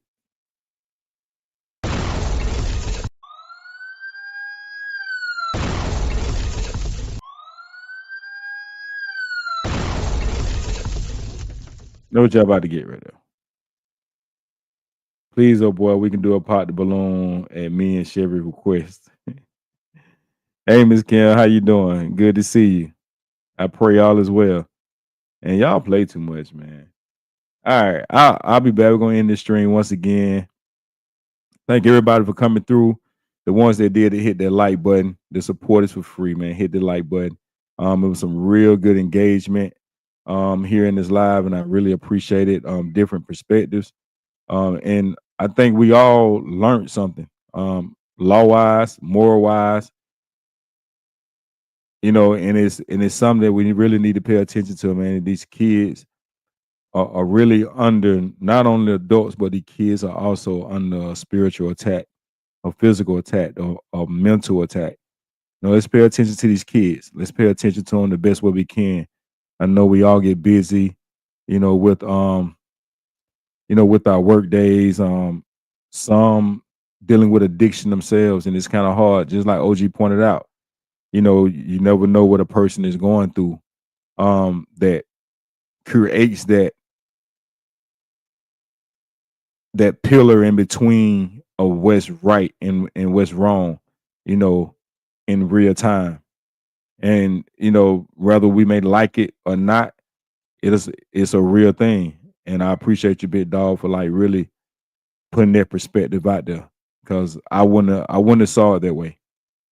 So real talk. I love you, and Ashley. You're a real one. Most definitely. Most definitely. Most definitely. I knew it. I freaking knew it. Yeah, you play too much, man. What is wrong with y'all? I'm going to get a dose of country soon. I'm excited. Let's go. Thanks, boo. We do love the vibe together in here. Let's go. Let's go. Yeah, and I greatly appreciate it, man. It's really, really, really a vibe. It'd be a few of us, and it's good commentary, man. It's grown up conversations, and that's what it's about. Like I said, don't want to be a content creator. I strive to be a content conversationalist. You know what I'm saying? That's bigger than me than anything. So we're gonna get out of here, and I'm gonna come back, and I'm gonna load up a pop the balloon, before the morning's out. I know what Humble trying to do. I know what she's trying to do. She's trying to just get through her work night. I already know, because she worked like a Mexican slave. You know what I'm saying? No disrespect. That's what she trying. I know what she's trying to do.